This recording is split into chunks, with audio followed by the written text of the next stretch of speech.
ನೀವು ನೋಡ್ತಾ ಇದ್ರೆ ನ್ಯೂಸ್ ಫಸ್ಟ್. ಇದು ವಿಶೇಷ ಸಂದರ್ಶನ. ನಾನು ವಿನಾಯಕ್ ಗಂಗೊಳ್ಳಿ. ಇಂದಿನ ಸಂದರ್ಶನದ ವಿಶೇಷ ಅತಿಥಿ ಬಿಜೆಪಿ ರಾಜ್ಯಾಧ್ಯಕ್ಷ BY ವಿಜೇಂದ್ರ. ವಿಜೇಂದ್ರ ಅವರ ಕಾರ್ಯಕ್ರಮಕ್ಕೆ ಸ್ವಾಗತ. ತಮಗೆ ನಮಸ್ಕಾರ. ಸಣ್ಣ ವಯಸ್ಸಿನಲ್ಲಿ ಭಾಳ ದೊಡ್ಡ ಜವಾಬ್ದಾರಿ, ಅಕ್ಷರಶಃ ಅಗ್ನಿ ಪರೀಕ್ಷೆ ತಮಗೆ. ಅಗ್ನಿ ಪರೀಕ್ಷೆಯಲ್ಲಿ ಯಶಸ್ವಿ ಆಗ್ತಕ್ಕಂಥ ಎಲ್ಲ ವಾತಾವರಣ ರಾಜ್ಯದಲ್ಲಿದೆ. ಈ ಅಗ್ನಿ ಪರೀಕ್ಷೆಯಲ್ಲಿ ಏನೇ ಸವಾಲುಗಳು ಬಂದರೂ ಸಹ ಅದನ್ನು ಮೆಟ್ಟಿ ನಿಲ್ತಕ್ಕಂಥ ಒಂದು ನಾಯಕತ್ವ ನಮಗೆ ಇವತ್ತು ದೇಶದ ಪ್ರಧಾನಮಂತ್ರಿ ನರೇಂದ್ರ ಮೋದಿಜಿಯವರ ನಾಯಕತ್ವ ತೆಗೆದುಕೊಂಡಿರೋದ್ರಿಂದ ಅಗ್ನಿ ಪರೀಕ್ಷೆಯಲ್ಲಿ ಯಶಸ್ವಿ ಆಗ್ತೇನೆ ಅನ್ನೋ ವಿಶ್ವಾಸ ನನಗೆ ಸಂಪೂರ್ಣವಾಗಿದೆ. ಸರ್, ಏನು ಸರ್ ಸ್ಟ್ರಾಟಜಿ ತಮ್ಮದು ಈ ಅಗ್ನಿ ಪರೀಕ್ಷೆ ಎದುರಿಸಲಿಕ್ಕೆ? ವಿಜೇಂದ್ರ ಅವರನ್ನು ಅಭಿಮನ್ಯು ಮಾಡಲಿಕ್ಕೆ ಸುತ್ತ ಚಕ್ರವ್ಯೂಹ ಮಾಡ್ತಾ ಇದ್ದಾರೆ ಈಗ. ನೋಡಿ, ಇದು ಲೋಕಸಭಾ ಚುನಾವಣೆ. ಒಬ್ಬ ಸಾಮಾನ್ಯ ಮತದಾರರು ಕೂಡ ನೋಡ್ತಾ ಇರ್ತಕ್ಕಂಥದ್ದು ಈ ದೇಶದ ಮುಂದಿನ ಭವಿಷ್ಯದ ದೃಷ್ಟಿಯಿಂದ ಯಾರು ನಾಯಕತ್ವವನ್ನು ತೆಗೆದುಕೊಳ್ಬೇಕು ಅಂತಕ್ಕಂಥದ್ದು. ಮತ್ತು ಈ ಪ್ರತಿಯೊಬ್ಬರಿಗೂ ಕೂಡ ಈಗ ಮನವರಿಕೆ ಆಗಿದೆ, ನರೇಂದ್ರ ಮೋದಿಜಿಯವರೇ ಅದಕ್ಕೆ ಸೂಕ್ತ ಅಂತಕ್ಕಂಥದ್ದು. ನರೇಂದ್ರ ಮೋದಿಜಿಗೆ ಯಾರೊಬ್ಬರು ಕೂಡ ಸರಿಸಾಟಿ ಆಗೋದಕ್ಕೆ ಸಾಧ್ಯ ಇಲ್ಲ. ಹಾಗಾಗಿ ಇವತ್ತು ನರೇಂದ್ರ ಮೋದಿಜಿಯವರ ಜನಪ್ರಿಯತೆ ಮತ್ತು ಕಳೆದ 10 ವರ್ಷದಲ್ಲಿ ಯಾವ ರೀತಿ ಅವರು ಕಾರ್ಯಕ್ರಮಗಳನ್ನು ಕೊಟ್ಟಿದ್ದಾರೆ, ಬಡವರ ಪರವಾಗಿ, ರೈತರ ಪರವಾಗಿ ಎಲ್ಲವೂ ಕೂಡ ಇವತ್ತು ನಮಗೆ ಒಂದು ದೊಡ್ಡ ಶಕ್ತಿಯಾಗಿ, ಇವತ್ತು ಬ್ರಹ್ಮಾಸ್ತ್ರ ಆಗಿ ಇವತ್ತು ನಮ್ಮ ಪರ್ವ ಆಗಿದೆ. ಹಾಗಾಗಿ ಅದರ ಒಂದು ವಿಶ್ವಾಸದ ಮೇರೆಗೆ ನಾವು ಇವತ್ತು ರಾಜ್ಯದಲ್ಲೂ ಕೂಡ ನಾವು ದಾಪುಗಾಲು ಹಾಕ್ತಾ ಇದ್ದೇವೆ. ಸರ್, ತಮ್ಮ ತಂದೆ BS ಯಡಿಯೂರಪ್ಪನವರು ಅವರು ಈ ಎಲೆಕ್ಷನ್ನಲ್ಲಿ ಯಾವ ರೋಲ್ ಮಾಡ್ತಾರೆ ಸರ್? ಯಡಿಯೂರಪ್ಪನವರು ತಂದೆಯವರು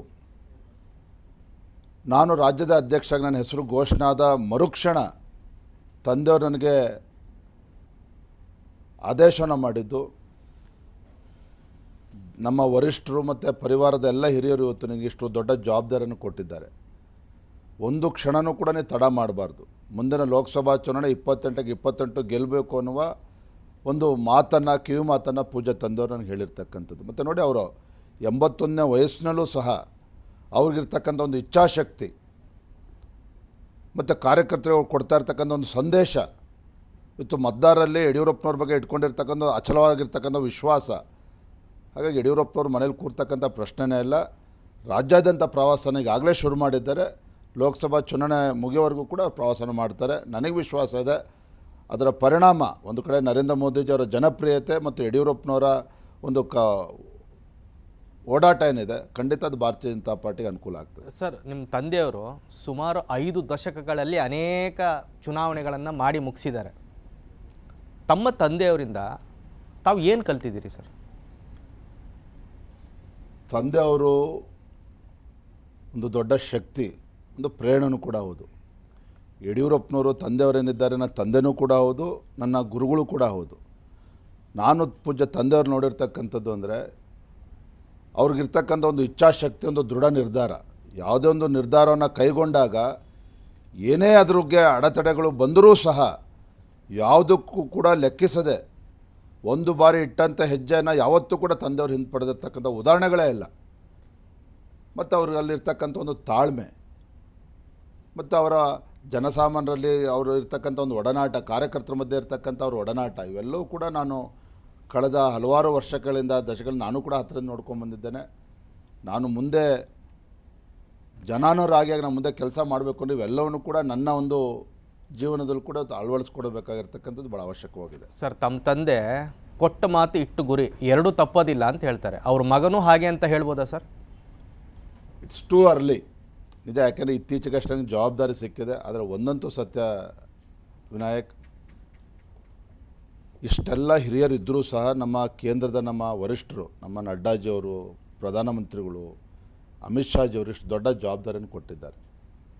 ಹಾಗಾಗಿ ಇಂಥ ದೊಡ್ಡ ಜವಾಬ್ದಾರಿ, ಒಂದು ಹೊಣೆಗಾರಿಕೆಯನ್ನು ಕೊಟ್ಟಂಥ ಸಂದರ್ಭದಲ್ಲಿ ಯಾವುದೇ ಒಬ್ಬ ಕಾರ್ಯಕರ್ತನಿಗೆ, ಇದು ನನ್ನನ್ನು ನೀವು ಕೇಳ್ತಾರೆ ಅಂತ ಹೇಳ್ತಾ ಇಲ್ಲ, ನನ್ನ ಒಂದು ಗುರಿ ಏನು ಅಂತ ಹೇಳಿದ್ರೆ, ನನ್ನ ರಾಜ್ಯದಲ್ಲಿರ್ತಕ್ಕಂಥ ಪಕ್ಷದ ಯಾವುದೇ ಒಬ್ಬ ಕಾರ್ಯಕರ್ತನಿಗೆ ಅವನ ಮನಸ್ಸಿಗೆ ನೋವಾಗದ ರೀತಿಯಲ್ಲಿ ಅವನು ಕೂಡ ನಮ್ಮ ವಿಜೇಂದ್ರ ಬಗ್ಗೆ ಹೆಮ್ಮೆಯಿಂದ ಖುಷಿ ಪಡಬೇಕು, ಆ ರೀತಿ ಕೆಲಸನ ಮಾಡಿ ತೋರಿಸ್ಬೇಕು ಅಂತಕ್ಕಂಥದ್ದು. ಹಾಗಾಗಿ ತಂದೆಯವರ ಒಂದು ಮಾರ್ಗದರ್ಶನ ಕೂಡ ಸದಾ ನನಗಿದೆ. ಮತ್ತು ನನಗೂ ಕೂಡ ಇವತ್ತು ನಾನು ರಾಜ್ಯದ ಅಧ್ಯಕ್ಷ ಅನ್ನೋದಕ್ಕಿಂತ ಹೆಚ್ಚಾಗಿ ಒಬ್ಬ ಸಾಮಾನ್ಯ ಕಾರ್ಯಕರ್ತನಾಗೂ ಸಹ ನಾನು ರಾಜ್ಯಾಂತ ಪ್ರವಾಸ ಮಾಡ್ತಾಯಿದ್ದೇನೆ. ಕಾರ್ಯಕರ್ತರು ಕೂಡ ಆ ವಿಶ್ವಾಸ ಇವತ್ತು ನನ್ನ ಮೇಲೆ ಬಂದಿದೆ. ಸರ್, ತಮಗೇನು ಅನುಭವ ಇದೆ ಸರ್ ಎಲೆಕ್ಷನ್ ನಡೆಸಿ? ಇಷ್ಟು ದೊಡ್ಡ ಜವಾಬ್ದಾರಿಯನ್ನು ನೀವು ನಿರ್ವಹಿಸ್ತೀರಂದ್ರಲ್ಲ, ಯಾವ ಲೆಕ್ಕದಲ್ಲಿ ನಿರ್ವಹಿಸ್ತೀರಿ? ಏನಂತ ಕಾನ್ಫಿಡೆನ್ಸ್ ನಿಮಗೆ? ನೋಡಿ, ಲೋಕಸಭಾ ಚುನಾವಣೆ ಬಗ್ಗೆ ಮಾತನಾಡಿದ್ರೆ ನಮಗಿರ್ತಕ್ಕಂಥ ಬ್ರಹ್ಮಾಸ್ತ್ರ ಅಂತ ಹೇಳಿದ್ರೆ ವಿಶ್ವ ಮೆಚ್ಚಿರ್ತಕ್ಕಂಥ ನಾಯಕ ಈ ಭೂಮಿಯ ಮೇಲೆ ಯಾರು ಇದ್ರೆ ಅದು ನರೇಂದ್ರ ಮೋದಿಜಿಯವರು. ಅಂಥೊಬ್ಬ ನಾಯಕನನ್ನು ಮುಂದಿಡ್ಕೊಂಡು ನಾವು ಚುನಾವಣೆಯನ್ನು ಎದುರಿಸ್ತಾ ಇದ್ದೇವೆ. ಇದು ವಿಜೇಂದ್ರ ಪ್ರಶ್ನೆ ಅಲ್ಲ. ವಿಜೇಂದ್ರ ಒಬ್ಬ ಭಾರತೀಯ ಜನತಾ ಪಾರ್ಟಿ ಒಬ್ಬ ಕಾರ್ಯಕರ್ತ ಅಷ್ಟೇ. ಹೊಣೆಗಾರಿಕೆ ನನ್ನ ಮೇಲಿದೆ, ಜವಾಬ್ದಾರಿ ನನ್ನ ಮೇಲಿದೆ. ಎಲ್ಲರನ್ನೂ ಕೂಡ ಜೊತೆಗೂಡಿಸ್ಕೊಂಡು ಹೋಗ್ತಕ್ಕಂಥ ಜವಾಬ್ದಾರಿ ನನ್ನ ಮೇಲೆ ಇರ್ತಕ್ಕಂಥದ್ದು. ಆದರೆ ಜನ ನೋಡ್ತಕ್ಕಂಥದ್ದು, ಮತದಾರರು ನೋಡ್ತಕ್ಕಂಥದ್ದು ಆ ಪುಣ್ಯಾತ್ಮ ನರೇಂದ್ರ ಮೋದಿಜಿಯವ್ರನ್ನ. ಹಾಗಾಗಿ ನನಗೆ ಯಾವುದೇ ರೀತಿ ಭಯ ಇಲ್ಲ, ಸಂಪೂರ್ಣ ವಿಶ್ವಾಸದಿಂದ ನಾನು ಇವತ್ತು ಮುನ್ನುಗ್ತಾ ಇದ್ದೇನೆ. ಸರ್, ಒಬ್ಬನೇ ಹೋಗಿ ಫೈಟ್ ಮಾಡಿ ಅಂದರೆ ಮಾಡಿಬಿಡ್ಬೋದು ಸರ್. ಎಲ್ಲರನ್ನ ಜೊತೆಗೆ ತಗೊಂಡೋಗಿ ಫೈಟ್ ಮಾಡೋದ್ರಲ್ಲಿ ರಾಜಕಾರಣದಲ್ಲಿ ಬಹಳ ಬಹಳ ಬಹಳ ಕಷ್ಟ ಅಂತಾರೆ. ಬಿ ಜೆ ಪಿಯಲ್ಲಿ ಒಗ್ಗಟ್ಟಿದೆಯಾ ಸರ್? ನೋಡಿ, ಇಷ್ಟು ದೊಡ್ಡ ಪಕ್ಷ, ಒಂದು ರಾಷ್ಟ್ರೀಯ ಪಕ್ಷ, ಇಷ್ಟು ದೊಡ್ಡ ಪಕ್ಷದಲ್ಲಿ ಸಣ್ಣ ಪುಟ್ಟ ವ್ಯತ್ಯಾಸಗಳು ಇರ್ತಕ್ಕಂಥ ಸಹಜ. ಹಿಂದೂ ಕೂಡ ತಾವು ನೋಡಿದ್ದೀರಿ ಭಾರತೀಯ ಜನತಾ ಪಾರ್ಟಿಲಿ. ಅದರಲ್ಲೂ ಕೂಡ ಕರ್ನಾಟಕ ರಾಜ್ಯದಲ್ಲಿ ತಾವು ಹೇಳಿದಾಗೆ ಸ್ವಲ್ಪ ಈ ರೀತಿ ಚರ್ಚೆಗಳು ಚುನಾವಣೆ ಸಂದರ್ಭದಲ್ಲಿ ಸಹಜವಾಗೇ ಬರ್ತಕ್ಕಂಥದ್ದು. ಆದರೆ ಇದೆಲ್ಲರ ನಡುವೆನೂ ಸಹ ನಮ್ಮ ಮುಂದೆ ಇರ್ತಕ್ಕಂಥ ಗುರಿ ಒಂದೇ, ನರೇಂದ್ರ ಮೋದಿಜಿಯವರು ಮತ್ತೊಮ್ಮೆ ಅಂತಕ್ಕಂಥದ್ದು. ಅಂದರೆ ನರೇಂದ್ರ ಮೋದಿ ಅವರನ್ನು ಮತ್ತೆ ಪ್ರಧಾನಿ ಮಾಡುವ ಒಂದು ವಿಚಾರದಲ್ಲಿ ಇಡೀ ಬಿಜೆಪಿ ಒಗ್ಗಟ್ಟಾಗಿದೆ. ಅದರಲ್ಲಿ ಯಾವುದೇ ರೀತಿ ಗೊಂದಲ ಇಲ್ಲ, ನಿಮ್ಗೆ ಏನೂ ಸಂಶಯ ಬೇಡ. ಯಾರು ಏನೇ ಮಾತನಾಡಿದ್ರು ಸಹ ಕೊನೆಯದಾಗಿ ಬರ್ತಕ್ಕಂಥದ್ದು ಮೋದಿ ಮತ್ತೊಮ್ಮೆ. ಈ ವಿಚಾರದಲ್ಲಿ ಯಾರ್ದು ಕೂಡ ಭಿನ್ನಾಭಿಪ್ರಾಯ ಇಲ್ಲ. ಎಲ್ಲ ನಾಯಕರು ಒಗ್ಗಟ್ಟಾಗಿ ಒಂದಾಗಿ ನರೇಂದ್ರ ಮೋದಿಜಿಯವರ ಕೈ ಬಲಪಡಿಸ್ತಕ್ಕಂಥ ಕೆಲಸವನ್ನು ಮಾಡ್ತೇವೆ. ರಾಜ್ಯದಲ್ಲಿ ನಾವೆಲ್ಲರೂ ಕೂಡ ಒಗ್ಗಟ್ಟಾಗಿ ಹೋಗ್ತೇವೆ. ಸರ್, ಈಗ ಇಡೀ ದೇಶದಲ್ಲಿ ನ್ಯಾಷನಲ್ ಇಶ್ಯೂನೇ ಜಾಸ್ತಿ ಚರ್ಚೆ ಆಗ್ತಾ ಇರುವಂಥದ್ದು. ಯಾಕಂದರೆ ಇದು ನ್ಯಾಷನಲ್ ಇಶ್ಯೂ ಮೇಲೆ ನಡೀತಾ ಇರುವಂಥ ಚುನಾವಣೆ. ರಾಹುಲ್ ಗಾಂಧಿಯವರು ಪದೇ ಪದೇ ಹೇಳ್ತಾರೆ, ಏನು ಬದಲಾಗಿದೆ ಭಾರತದಲ್ಲಿ ಮೋದಿಯವರು ಬಂದ ಮೇಲೆ, ಏನು ಬದಲಾಗಿದೆ? ಪಾಪ ರಾಹುಲ್ ಗಾಂಧಿಯವರು ತಮ್ಮ ಅಮೇಥಿ ಕ್ಷೇತ್ರದಿಂದ ಪರಾಭವಗೊಂಡು ವಯನಾಡಿಗೆ ಬರ್ತಕ್ಕಂಥ ಒಂದು ದಾರುಣ ಪರಿಸ್ಥಿತಿ ಬಂದಿದೆ ಅಂತ ಹೇಳಿದ್ರೆ, ನಿಮಗೆ ಗೊತ್ತಿದೆ ವಯನಾಡು ಏನು ಕ್ಷೇತ್ರದ ವಿಶೇಷತೆ. 70% ಅಲ್ಪಸಂಖ್ಯಾತರಿರ್ತಕ್ಕಂಥ ಕ್ಷೇತ್ರ. ಯಾಕೆ ಮಾಜಿ ಪ್ರಧಾನಮಂತ್ರಿ ಮಗನಿಗೆ ಇನ್ನು ಯಾವುದೋ ಕ್ಷೇತ್ರ ಸಿಗಲಿಲ್ವಾಗಾದರೆ? ಹಿಂದೂಗಳ ಬಗ್ಗೆ ವಿಶ್ವಾಸ ಇಲ್ವಾಗಾದ್ರೆ ರಾಹುಲ್ ಗಾಂಧಿ ಅವ್ರಿಗೆ? ಯಾವ ರಾಹುಲ್ ಗಾಂಧಿ ಬಗ್ಗೆ ಮಾತನಾಡ್ತಾ ಇದ್ದೀರಿ? ಕಾಂಗ್ರೆಸ್ ಪಕ್ಷದಲ್ಲೇ ಆ ರಾಹುಲ್ ಗಾಂಧಿ ಬಗ್ಗೆ, ಆ ನಾಯಕನ ಬಗ್ಗೆ ವಿಶ್ವಾಸ ಕಳೆದುಕೊಂಡು ಹಲವಾರು ವರ್ಷಗಳಾಗಿದೆ. ಹಾಗಾಗಿ ಇವತ್ತು ದೇಶ ಯಾವ ರೀತಿ ಬದಲಾವಣೆ ಆಗ್ತಿದೆ ಅನ್ನೋದಕ್ಕೆ ರಾಹುಲ್ ಗಾಂಧಿ ಕೇಳೋಕೆ ಹೋಗ್ಬಿಡಿ, ಜಗತ್ತು ಮಾತನಾಡ್ತಾ ಇದೆ ಇವತ್ತು. ನಾನು ಒಂದು ಸಣ್ಣ ಉದಾಹರಣೆನ ಕೊಡ್ತೇನೆ. ನಮ್ಮ ಮೈಸೂರಿನಲ್ಲಿ ಭಾರತೀಯ ಜನತಾ ಪಾರ್ಟಿ ಒಬ್ಬ ಮುಖಂಡ ಕಾಂಗ್ರೆಸ್ನ ಹೋಗ್ತಕ್ಕಂಥ ಒಂದು ಪರಿಸ್ಥಿತಿ ನಿರ್ಮಾಣ ಆಗಿತ್ತು. ನೀವು ನಂಬೋದಿಲ್ಲ, ಅವರ ಮಗಳು 8ನೇ ತರಗತಿ ಓದ್ತಾ ಇರ್ತಕ್ಕಂಥ ಪುಟ್ಟ ಬಾಲಕಿ ಹೇಳ್ತಾಳೆ ಕೈ ಹಿಡ್ಕೊಂಡು ಅವ್ರ ಅಪ್ಪನಿಗೆ, ಅಪ್ಪ ಯಾವುದೇ ಕಾರಣಕ್ಕೂ ಕೆಟ್ಟ ಕಾಂಗ್ರೆಸ್ ಪಕ್ಷಕ್ಕೆ ಹೋಗಬೇಡ, ನೀವು ಮೋದಿ ಜೊತೆ ಇರಬೇಕು ಅನ್ನೋ ಮಾತನ್ನು 8ನೇ ತರಗತಿಯ ಬಾಲಕಿ ಹೇಳ್ತಾಳೆ ತನ್ನ ತಂದೆಗೆ. ಇದು ನರೇಂದ್ರ ಮೋದಿಜಿಯವರ ಬಗ್ಗೆ ಇರ್ತಕ್ಕಂಥ ಅಚಲವಾಗಿರ್ತಕ್ಕಂಥ ವಿಶ್ವಾಸ. ಕೇವಲ ವಿಶ್ವಾಸ ಅಲ್ಲ, ನಮ್ಮ ಹೆಮ್ಮೆಯ ಪ್ರಧಾನಮಂತ್ರಿ ಕಳೆದ 10 ವರ್ಷದಲ್ಲಿ ನುಡಿದಂತೆ ನಡೆದಿದ್ದಾರೆ. ಕೇವಲ ಭಾಷಣ ಮಾಡಿ ಇವತ್ತು ಭಾರತದ ಪ್ರತಿಷ್ಠೆ ಎಷ್ಟು ಎತ್ತರಕ್ಕೆ ಹೋಗೋದಕ್ಕೆ ಸಾಧ್ಯ ಇಲ್ಲ. ಏನು ಭರವಸೆನ ಕೊಟ್ಟಿದ್ದಾರೆ, ಆ ಭರವಸೆನ ಈಡೇರಿಸಿದ್ದಾರೆ ನಮ್ಮ ಪ್ರಧಾನಮಂತ್ರಿಗಳು. ಇಡಿ, IT, CBIಯನ್ನು ಇಟ್ಕೊಂಡು ವಿರೋಧ ಪಕ್ಷದ ನಾಯಕರುಗಳನ್ನೆಲ್ಲ ಜೈಲಿಗಟ್ಟದೆ ಮೋದಿಯವರ ಸಾಧನೆ. ಇದು 2ನೇ ಆರೋಪ. ನೋಡ್ರಿ, ಹಾಗಾದರೆ ತಪ್ಪು ಮಾಡಿದ್ರೆ ಅನುಭವಿಸ್ಬೇಕಾಗತ್ತೆ. ಇವತ್ತು ಯಾರ್ಯಾರು ಇವತ್ತು ಇಡಿ ಮತ್ತು ಜೈಲಿನಲ್ಲಿ ಇದ್ದಾರೆ, ಇವತ್ತು ಯಾವ ಕಾರಣಕ್ಕೋಸ್ಕರ ಇದ್ದಾರೆ? ಕಳೆದ 50 ವರ್ಷ 60 ವರ್ಷಗಳಲ್ಲಿ ಆಡಳಿತ ನಡೆಸಿರ್ತಕ್ಕಂಥ ಕಾಂಗ್ರೆಸ್ ಪಕ್ಷ ಸರ್ಕಾರ ಇರ್ತಕ್ಕಂಥದ್ದು ತನ್ನ ಕುಟುಂಬಕ್ಕೋಸ್ಕರ ಅಂಥೇಳಿ ಇಡೀ ಸರ್ಕಾರದಲ್ಲಿ ಗೋಟಾಲೆಗಳು ಮಾಡಿಕೊಂಡು, ಹಗರಣಗಳನ್ನು ಮಾಡಿಕೊಂಡು ಸಾವಿರಾರು ಕೋಟಿ ಲೂಟಿ ಹೊಡೆದವರು ಇವತ್ತು ಅನುಭವಿಸ್ತಾ ಇದ್ದಾರೆ.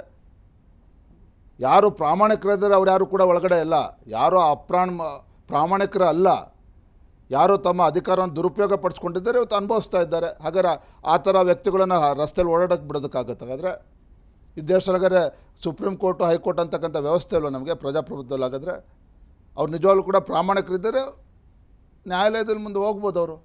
ಪದೇ ಪದೇ ಕಾಂಗ್ರೆಸ್ನವರು ಅಯ್ಯಯ್ಯೋ ಈ ದೇಶದ ಸಂವಿಧಾನ ಅಪಾಯದಲ್ಲಿದೆ, ಅಯ್ಯಯ್ಯೋ ಈ ದೇಶದ ಪ್ರಜಾಪ್ರಭುತ್ವ ಅಪಾಯದಲ್ಲಿದೆ, ಮತ್ತೊಮ್ಮೆ ಮೋದಿ ಬಂದರೆ ಇನ್ನು 2028ಗೆ ಎಲೆಕ್ಷನ್ನೇ ಇರೋದಿಲ್ಲ, ಪೂರ್ತಿ ಸರ್ವಾಧಿಕಾರವೇ.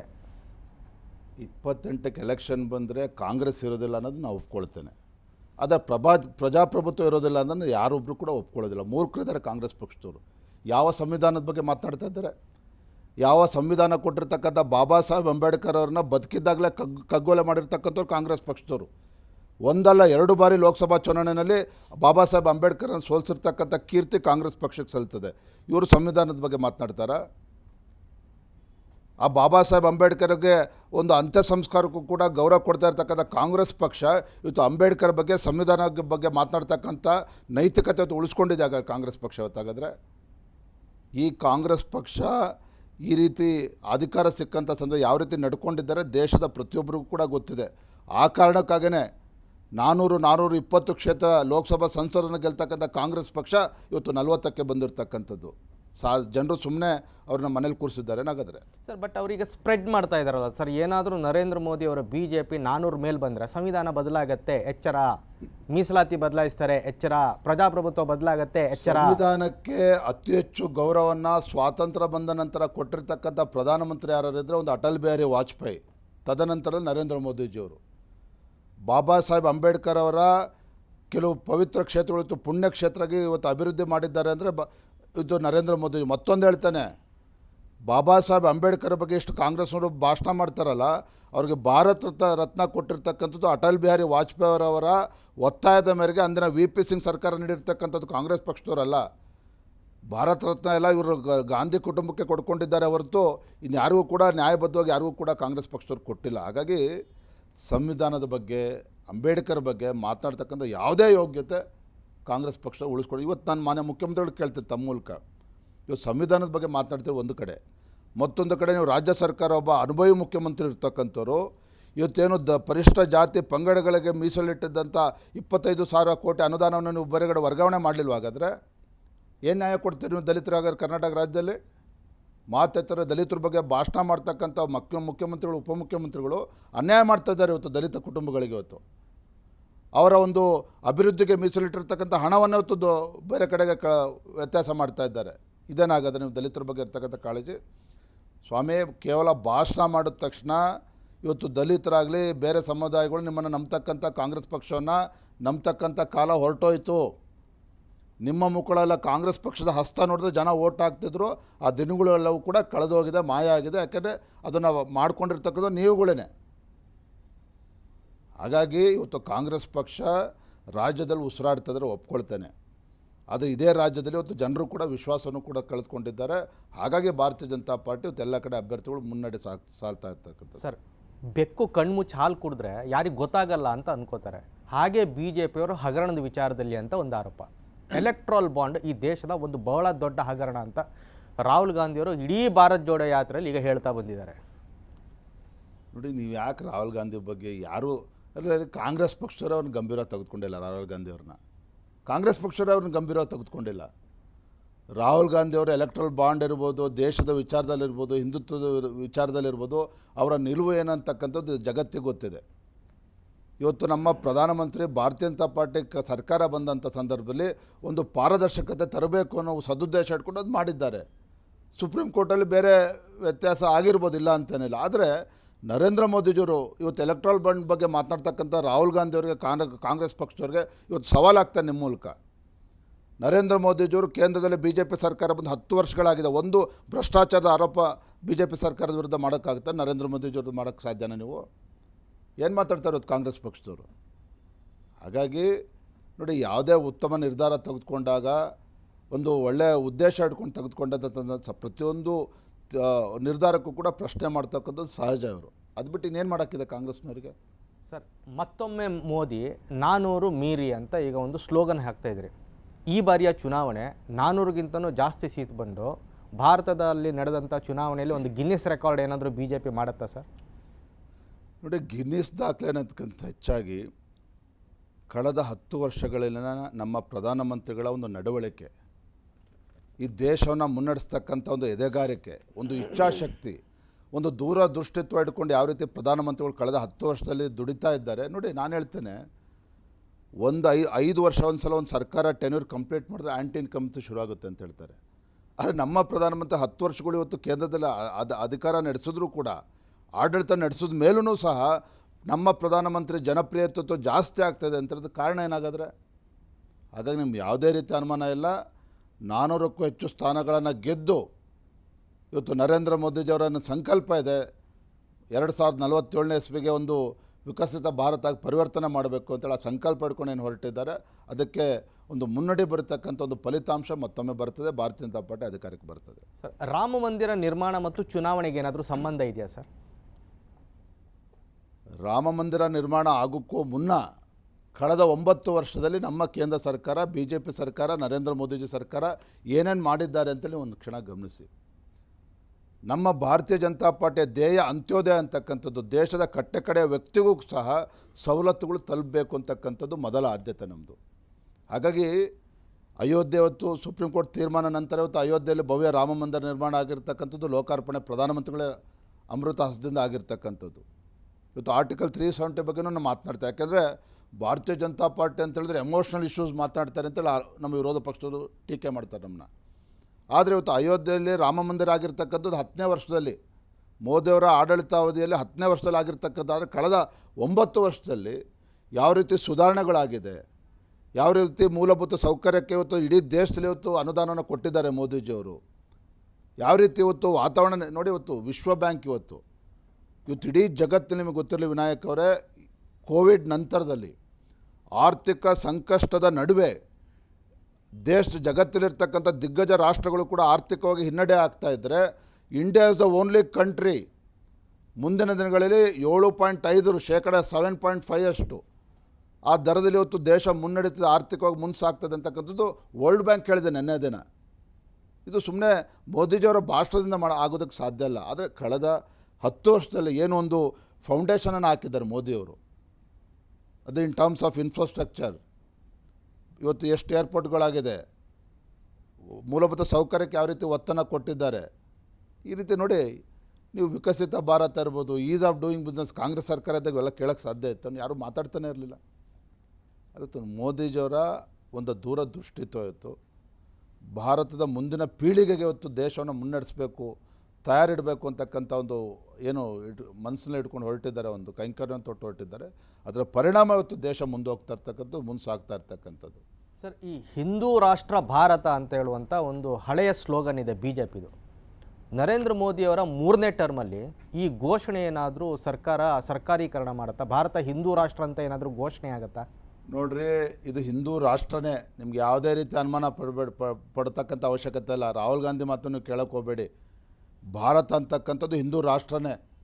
ಇಲ್ಲಿ ಹಿಂದೂಗಳಿಗೂ ಕೂಡ ಅನ್ಯಾಯ ಮಾಡ್ತಕ್ಕಂಥ ದುಸ್ಸಾಹಸಕ್ಕೆ ಕೈ ಹಾಕಿರ್ತಕ್ಕಂಥದ್ದು ದುಷ್ಟ ಕಾಂಗ್ರೆಸ್ ಪಕ್ಷ. ಕರ್ನಾಟಕ ರಾಜ್ಯದಲ್ಲಿ ಹೇಳ್ತೇನೆ, ಉದಾಹರಣೆ ಕೊಡ್ತೇನೆ. ಕಾಂಗ್ರೆಸ್ ಸರ್ಕಾರ ಬಂದ ಮೇಲೆ, ಸಿದ್ದರಾಮಯ್ಯ ಸರ್ಕಾರ ಬಂದ ಮೇಲೆ ಹಿಂದೂಗಳು ಕೂಡ ತಮ್ಮ ಹಬ್ಬ ಆಚರಣೆ ಮಾಡೋದಕ್ಕೆ ಸಾಧ್ಯ ಆಗ್ತಾಯಿಲ್ಲ, ಅಡಚಣೆ ಮಾಡ್ತಾ ಇದ್ದಾರೆ. ಗಣಪತಿ ಹಬ್ಬ ಮಾಡೋದಕ್ಕೆ ಬಿಡ್ತಾ ಇಲ್ಲ ಅವರು.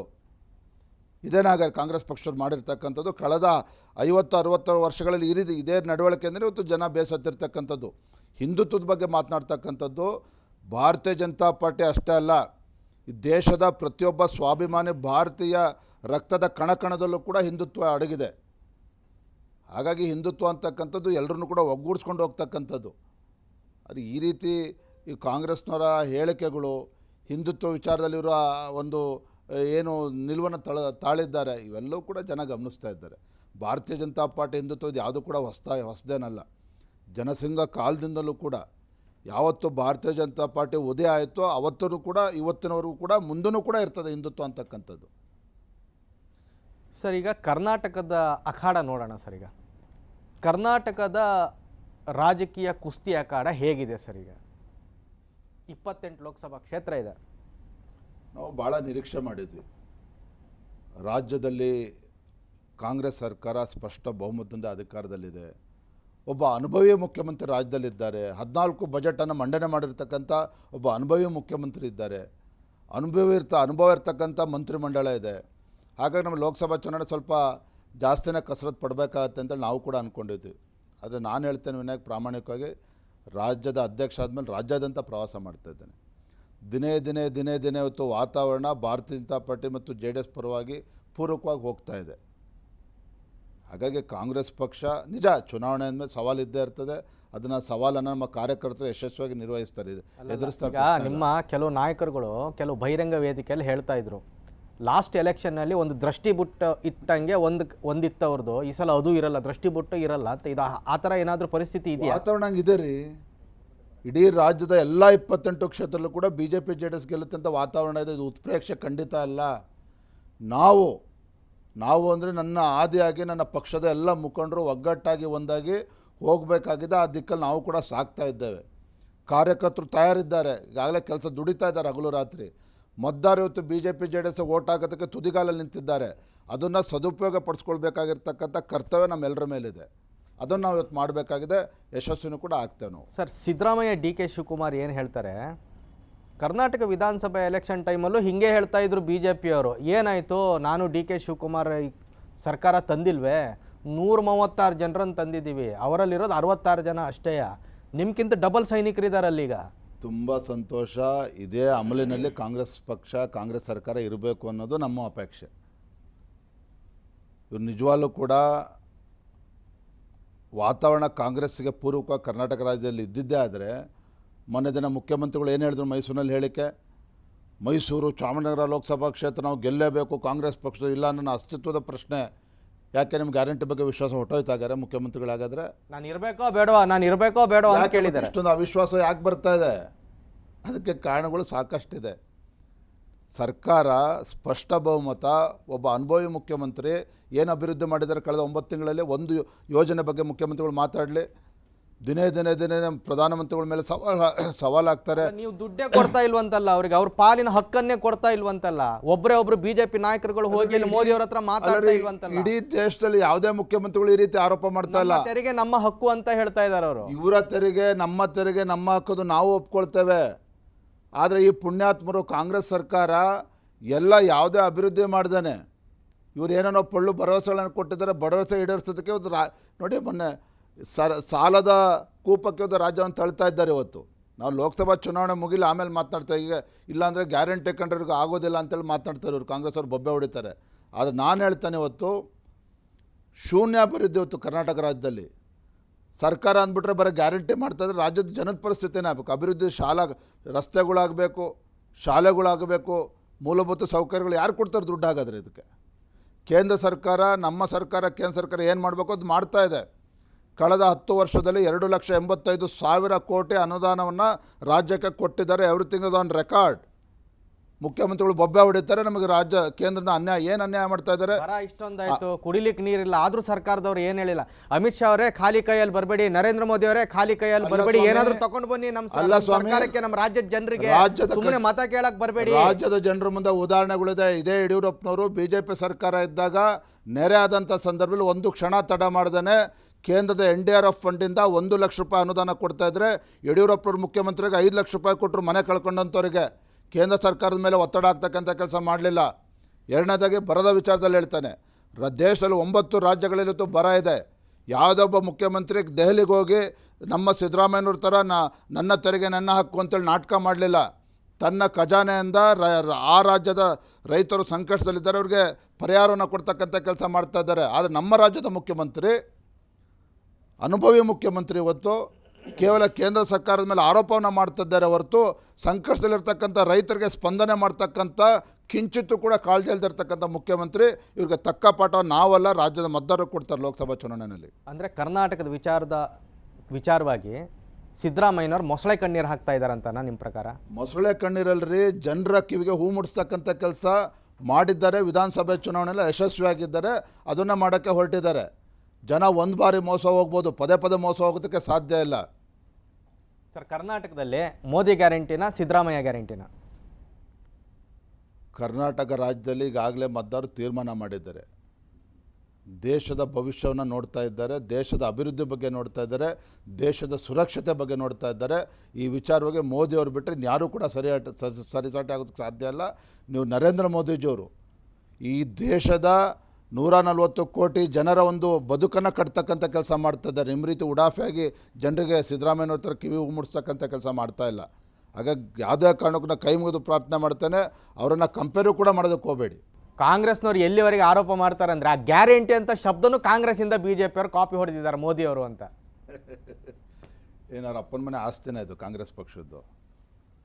ಇವರು ಗ್ಯಾರಂಟಿ ಅಂತೇಳಿ ಕಳೆದ 1 ವರ್ಷದಿಂದ ಹೇಳ್ತಾ ಇದ್ದಾರೆ. ಆದರೆ ಮೋದಿಯವರು ಕಳೆದ 9 ವರ್ಷದಲ್ಲಿ ಹೇಳ್ತಾ ಇಲ್ಲ, ಮಾಡಿ ತೋರಿಸ್ತಾ ಇದ್ದಾರೆ. ಹಾಗಾಗಿ ಈ ರೀತಿ ಹೇಳಿಕೆಗಳು, ಉಡಾಫೆಗಳು ಇದು ಯಾವುದೂ ಕೂಡ ನಡೆಯೋದಿಲ್ಲ. ರಾಜ್ಯದ ಪ್ರಜ್ಞಾವಂತ ಮತದಾರರು ಇವತ್ತು ಮೋದಿ ಕಡೆ ನೋಡ್ತಾ ಇದ್ದಾರೆ. ಇವತ್ತು ಸರ್, ಈಗ ತಾವು NDA ಅಭ್ಯರ್ಥಿ ಕರ್ನಾಟಕದಲ್ಲಿ ಈಗ ಎಲ್ಲ ಕಡೆಯಲ್ಲಿ ತಾವು ಹಾಕಿದ್ದೀರಿ. ಈಗ ತಾವು ಜಂಟಿಯಾಗಿ ಪ್ರಚಾರ ಮಾಡ್ತಾಯಿದ್ರಿ. ಈಗ ಕರ್ನಾಟಕದ ಕುಸ್ತಿ ಅಖಾಡದಲ್ಲಿ ಒಬ್ಬ ಕಾಂಗ್ರೆಸ್ ಅವರನ್ನು ಹೊಡಿಲಿಕ್ಕೆ ನೀವು ಇಬ್ಬರಿಬ್ಬರು ಜಟ್ಟಿಗಳೀಗ ಇರೋ ಪರಿಸ್ಥಿತಿ ಅದಲ್ಲ ಸರ್. ಈಗ ನೀವು ನಿಮ್ಮ ಶಕ್ತಿ ಅಷ್ಟೊಂದು ವೀಕ್ ಇದೆಯಾ ಕರ್ನಾಟಕದಲ್ಲಿ? ಖಂಡಿತ ಇಲ್ಲ ರೀ. ನೋಡಿ, ಒಂದು ಮಾಜಿ ಪ್ರಧಾನಮಂತ್ರಿಗಳು ದೇವೇಗೌಡ ಅವ್ರನ್ನ ಇಂಥ ಸಂದರ್ಭನ ಅಭಿನಂದಿಸ್ತೇನೆ. ನಾನು ಮೊನ್ನೆ ಭಾಷಣ ಮಾಡ್ತಾನೆ ಹೇಳಿದೆ, 2006ರಲ್ಲೂ ಕೂಡ BJP JDS ನಾವು ಹೊಂದಾಣಿಕೆ ಆಗಿತ್ತು ಚುನಾವಣೆ ಆದ ನಂತರ. ಆದರೆ ದೇವೇಗೌಡಜಿಯವರ ಆಶೀರ್ವಾದ ಅದಕ್ಕಿರಲಿಲ್ಲ. ಆದರೆ ಇವತ್ತು ಮಾಜಿ ಪ್ರಧಾನಮಂತ್ರಿ ದೇವೇಗೌಡಜಿಯವರು ಈ ದೇಶವನ್ನು ಮುನ್ನಡೆಸ್ತಾ ಇರ್ತಕ್ಕಂಥ ಪ್ರಧಾನಮಂತ್ರಿ ನರೇಂದ್ರ ಮೋದಿಜಿಯವರ ನಾಯಕತ್ವವನ್ನು ಮೆಚ್ಚಿ ಇವತ್ತು ನಾವು NDA ಜೊತೆಲಿರ್ತೇನೆ, ಮೋದಿಯವ್ರ ಜೊತೆಲಿರ್ತೇನೆ, BJP ಜೊತೆಲಿರ್ತೇನೆ ಅಂತಕ್ಕಂಥ ತೀರ್ಮಾನ ತೆಗೆದುಕೊಂಡಿದ್ದಾರೆ. ಅಂದರೆ ತಪ್ಪೇನದು? ಒಬ್ಬ ಮಾಜಿ ಪ್ರಧಾನಮಂತ್ರಿಗಳಾಗಿ ದೇಶದ ಭವಿಷ್ಯದ ಬಗ್ಗೆ, ರಾಜ್ಯದ ಭವಿಷ್ಯದ ಬಗ್ಗೆ ಇವತ್ತು ಚಿಂತನೆ ಮಾಡ್ತಕ್ಕಂಥ ತಪ್ಪಾಗಾದರೆ, ಒಂದು ಸದುದ್ದೇಶ ಹಿಡ್ಕೊಂಡು, ಒಂದು ದೂರದೃಷ್ಟಿತ್ವ ಹಿಡ್ಕೊಂಡು ಒಂದು ನಮ್ಮ ಜೊತೆಲಿ ಬಂದಿದ್ದಾರೆ. ಅದನ್ನು ಗೌರವಿಸ್ತಕ್ಕಂಥದ್ದು ನಮ್ಮ ಕರ್ತವ್ಯನೂ ಕೂಡ ಇದೆ. ಸರ್, BJPಯಲ್ಲಿ ಈ ಬಾರಿ ಚುನಾವಣೆಯಲ್ಲಿ 2019ರಲ್ಲಿದ್ದ ಮೋದಿ ವೇವೇ ಈ ಬಾರಿ ಇದೆಯಾ ಸರ್? ಇನ್ನೂ ಜಾಸ್ತಿ ಆಗಿದೆ. ಖಂಡಿತ ಅದು. ಯಾಕೆ ಅಂತ ಹೇಳಿದರೆ, ಕಳೆದ 10 ವರ್ಷದಲ್ಲಿ ದೇಶದಲ್ಲಿ ಮತ್ತು ರಾಜ್ಯದಲ್ಲಿ ಆಗ್ತಾ ಇರ್ತಕ್ಕಂಥ ಅಮೂಲಾಗ್ರ ಒಂದು ಬದಲಾವಣೆ ಎಲ್ಲ ರಂಗದಲ್ಲೂ ಕೂಡ, ಶಿಕ್ಷಣ ಕ್ಷೇತ್ರ ಇರ್ಬೋದು, ಕೈಗಾರಿಕಾ ಕ್ಷೇತ್ರ ಇರ್ಬೋದು, ಯಾವುದೇ. ಇವತ್ತು ನೋಡಿ, ನಾನು ಮೊನ್ನೆ ಪ್ರಧಾನಮಂತ್ರಿಗಳ ಒಂದು ಹೇಳಿಕೆಯನ್ನು ಗಮನಿಸ್ತಾ ಇದ್ದೆ. ನೋಡಿ, ಪ್ರಧಾನಮಂತ್ರಿಗಳು ಹೇಗೆ ಒಂದೊಂದು ವಿಚಾರವನ್ನು ಎಷ್ಟು ಅಧ್ಯಯನ ಮಾಡ್ತಾರೆ, ಗಮನಿಸ್ತಾರೆ, ಗಮನ ಕೊಡ್ತಾರೆ ಅನ್ನೋದಕ್ಕೆ, ನಾನು ಮುಂದೆ 2014ರ ಚುನಾವಣೆ ನಂತರ ನಾನು ರಿಸರ್ಚ್ ಆ್ಯಂಡ್ ಡೆವಲಪ್ಮೆಂಟಿಗೆ ಅದಕ್ಕೆ ಹೆಚ್ಚು ಅನುದಾನವನ್ನು ಕೊಡ್ತೇನೆ ಅಂತಕ್ಕಂಥ ಮಾತನ್ನು ಹೇಳಿದ್ದಾರೆ. ಅಂದರೆ ಇವತ್ತು ಯಾವುದೇ ಕ್ಷೇತ್ರ ತೊಗೊಳ್ಳಿ ನೀವು, ಪ್ರಧಾನಮಂತ್ರಿಗಳು ಮಾತನಾಡದೇ ಇರ್ತಕ್ಕಂಥ, ಮುಡ್ದೇ ಇರ್ತಕ್ಕಂಥ ಯಾವುದೇ ಕ್ಷೇತ್ರ ಇಲ್ಲ. ಅಂದರೆ ಒಬ್ಬ ಪ್ರಧಾನಮಂತ್ರಿ ಈ ದೇಶದೊಂದು ಉಜ್ವಲ ಭವಿಷ್ಯವನ್ನು ಕಣ್ಮುಂದೆ ಇಟ್ಕೊಂಡು ಕೇವಲ ಮಾತನಾಡ್ತಕ್ಕಂಥದ್ದು ಅಷ್ಟೇ ಅಲ್ಲ. ಕಳೆದ 10 ವರ್ಷದಲ್ಲಿ ನಾನು ಹೇಳ್ತೇನೆ, ಇದೇನು ಕಳೆದ 10 ವರ್ಷದಲ್ಲಿ ಅಭಿವೃದ್ಧಿ ಕೆಲಸ ಕಾರ್ಯಗಳಾಗ್ತಾಯಿದೆ, ಎಲ್ಲವೂ ಕೂಡ ಇದು ಪರಿಣಾಮ ಅನ್ನೋದನ್ನು ಮುಂದೆ 8-10 ವರ್ಷಗಳಲ್ಲಿ ತಾವು ನೋಡ್ತೀರಿ. ಹಾಗಾಗಿ ಇವತ್ತು ಭಾರತ ಅಂತ ಹೇಳಿದ್ರೆ ಕೇವಲ ಭಾರತೀಯರು ಅಷ್ಟೇ ಅಲ್ಲ, ಇಡೀ ವಿಶ್ವದ ಗಮನವನ್ನು ಸೆಳೆದಿದೆ. ಕಾರಣ ಅಂತ ಹೇಳಿದ್ರೆ, ವಿಶೇಷವಾಗಿ ಆ ಕೋವಿಡ್ ಸಂದರ್ಭದಲ್ಲಿ ಯಾವ ರೀತಿ ಪ್ರಧಾನಮಂತ್ರಿಗಳು ಹ್ಯಾಂಡಲ್ ಮಾಡಿದ್ರು ಪರಿಸ್ಥಿತಿಯನ್ನು. ನಾನು ಹೇಳ್ತೇನೆ, ರಾಹುಲ್ ಗಾಂಧಿ ಅಂತವ್ರು ಏನಾದ್ರು ಪ್ರಧಾನಮಂತ್ರಿ ಆಗಿದ್ದರೆ ರಾಜೀನಾಮೆ ಕೊಟ್ಟು ಓಡೋಗ್ತಿದ್ರು, ಲಂಡನ್ಗೋ ಇನ್ನೆಲ್ಲರೂ ಓಡೋಗ್ತಿದ್ರು. ಅಂದರೆ ಒಬ್ಬ ಮೋದಿಯವರು ಕೇವಲ ಭಾರತಕ್ಕಷ್ಟೇ ಎಲ್ಲ ಮಾದರಿ, ಇಡೀ ವಿಶ್ವಕ್ಕೆ ಒಂದು ಮಾದರಿಯಾಗಿ ಪ್ರಧಾನಮಂತ್ರಿ ಅಂದರೆ ಹೇಗೆ ದೇಶವನ್ನು ನಡೆಸಬೇಕು ಇವತ್ತು ವಿಶ್ವಕ್ಕೆ ತೋರಿಸ್ಕೊಡ್ತಾ ಇದ್ದಾರೆ ನರೇಂದ್ರ ಮೋದಿಜಿಯವರು. ಸರ್, ತಮಗೆ ಒಳ ಏಟಿನ ಭಯ ಇದೆಯಾ ಸರ್? ಕರ್ನಾಟಕದ BJPಗೆ ಒಳ ಏಟಿನ ಭಯ ಇದೆ ಅಂತ ಹೇಳುವಂಥ ಕಾಂಗ್ರೆಸ್ನವ್ರು ಈ ಲೆಕ್ಕಾಚಾರವನ್ನು ಹೆಂಗೆ ಸದುಪಯೋಗ ಮಾಡ್ಕೋಬೇಕು ಅಂತ ನೋಡ್ತಾ ಇದ್ದಾರೆ. For example Shivamogga, Uttara Kannada, Chitradurga, Davanagere. ಇದಕ್ಕೆ ಚುನಾವಣೆ ಫಲಿತಾಂಶ ಬಂದ ನಂತರ ಕಾಂಗ್ರೆಸ್ ಅವರಿಗೆ ಜ್ಞಾನೋದಯ ಆಗ್ತದೆ. ಒಳ ಇಟ್ಟು ಅಂತಕ್ಕಂಥ ಪ್ರಶ್ನೆ ಉದ್ಭವ ಆಗಲ್ಲ. ನಮ್ಮೆಲ್ಲರ ಗುರಿ ಇರ್ತಕ್ಕಂಥದ್ದು ಮೋದಿಜಿಯವರ ಕೈಯನ್ನು ಬಲಪಡಿಸ್ತಕ್ಕಂಥದ್ದು. ನನ್ನ ಯಾವುದೇ ಪಕ್ಷದ ಕಾರ್ಯಕರ್ತ, ನಮ್ಮ ಯಾವುದೇ ಒಬ್ಬ ಪಕ್ಷದ ಹಿರಿಯ ಮುಖಂಡರು ಪಕ್ಷಕ್ಕೆ ದ್ರೋಹ ಮಾಡ್ತಕ್ಕಂಥ, ಅನ್ಯಾಯ ಮಾಡ್ತಕ್ಕಂಥ ಕೆಲಸ ಕೈ ಹಾಕ್ತಕ್ಕಂಥ ಪ್ರಶ್ನೆ ಉದ್ಭವ ಆಗೋದಿಲ್ಲ. ರಾತ್ರಿ 2 ಗಂಟೆಗೆ ಎಬ್ಸಿದ್ರು ಅವ್ರು ಮೋದಿ ಅಂತಕ್ಕಂಥದ್ದೇ ಹೇಳ್ತಕ್ಕಂಥದ್ದು. ಅಂದರೆ ಒಂದು ರೀತಿ ಆ ಪುಣ್ಯಾತ್ಮ ನರೇಂದ್ರ ಮೋದಿಜಿ ಹಗಲು ರಾತ್ರಿ ದೇಶದ ಬಗ್ಗೆ ಚಿಂತನೆ ಮಾಡ್ತಕ್ಕಂಥ ಸಂದರ್ಭದಲ್ಲಿ ಪ್ರತಿಯೊಬ್ಬ ನಮ್ಮ ಕಾರ್ಯಕರ್ತರ ಮುಖಂಡ ನಮ್ಮ ಕರ್ತವ್ಯ ಇದೆ. ಅದನ್ನು ನಾವು ಮಾಡಬೇಕಾಗಿರ್ತಕ್ಕಂಥ ನಮ್ಮ ಧರ್ಮನೂ ಕೂಡ ಹೌದು. ಹಾಗಾಗಿ ಈ ಪ್ರಶ್ನೆ ಉದ್ಭವ ಆಗೋದಿಲ್ಲ. ಸರ್, ತಾವು ಎಲ್ಲ ಕಡೆ ಅಸಮಾಧಾನಗಳನ್ನು ಶಮನ ಮಾಡೋದ್ರಲ್ಲಿ ಸಮರ್ಥರಿದ್ದೀರಿ, ನಾನು ಒಪ್ಕೋತೀನಿ. ಆದರೆ ನಿಮ್ಮ ಸ್ವಂತ ಮನೆ ಶಿವಮೊಗ್ಗದ್ದು ಮಾತ್ರ ಯಾಕೆ ಈ ಲೆವೆಲ್ಗೆ ಹೋಗ್ಬಿಡ್ತು? ಖಂಡಿತ ಸರಿಯಲ್ಲ. ಹಿರಿಯರಾಗಿರ್ತಕ್ಕಂಥ ಮಾನ್ಯ ಈಶ್ವರಪ್ಪನವರು, ಯಡಿಯೂರಪ್ಪನವ್ರು ಕೈ ಹಿಡಿದು ಬೆಳೆಸಿದ್ದಾರೆ ಈಶ್ವರಪ್ಪನವ್ರನ್ನ. ಶಿವಮೊಗ್ಗದಲ್ಲಿ ಇವತ್ತು ಹೇಳ್ತೇನೆ, ಮೊದಲ ಬಾರಿ ಈಶ್ವರಪ್ಪನವರು ಚುನಾವಣೆ ನಿಂತಾಗ ಯಡಿಯೂರಪ್ಪನವ್ರ ಶ್ರಮ ಏನು ಅಂತೇಳಿ ನನಗೂ ಕೂಡ ಕೇಳಿದ್ದೇನೆ, ನಾನು ತಿಳ್ಕೊಂಡಿದ್ದೇನೆ. ಯಡಿಯೂರಪ್ಪನವ್ರು ಯಾವತ್ತೂ ಕೂಡ ಈಶ್ವರಪ್ಪನ ಕೈ ಬಿಡಲಿಲ್ಲ. ರಾಜ್ಯದ ಅಧ್ಯಕ್ಷನಾಗಿ ಮಾಡ್ತಾರೆ, ಸರ್ಕಾರ ಬಂದಾಗ ಸಚಿವರನ್ನಾಗಿ ಮಾಡ್ತಾರೆ, ಉಪಮುಖ್ಯಮಂತ್ರಿ ಆಗಿ ಮಾಡ್ತಾರೆ, ಒಳ್ಳೊಳ್ಳೆ ಖಾತೆ ಕೊಟ್ಟು ಶಿವಮೊಗ್ಗ ಉಸ್ತುವಾರಿನೂ ಕೊಡ್ತಾರೆ.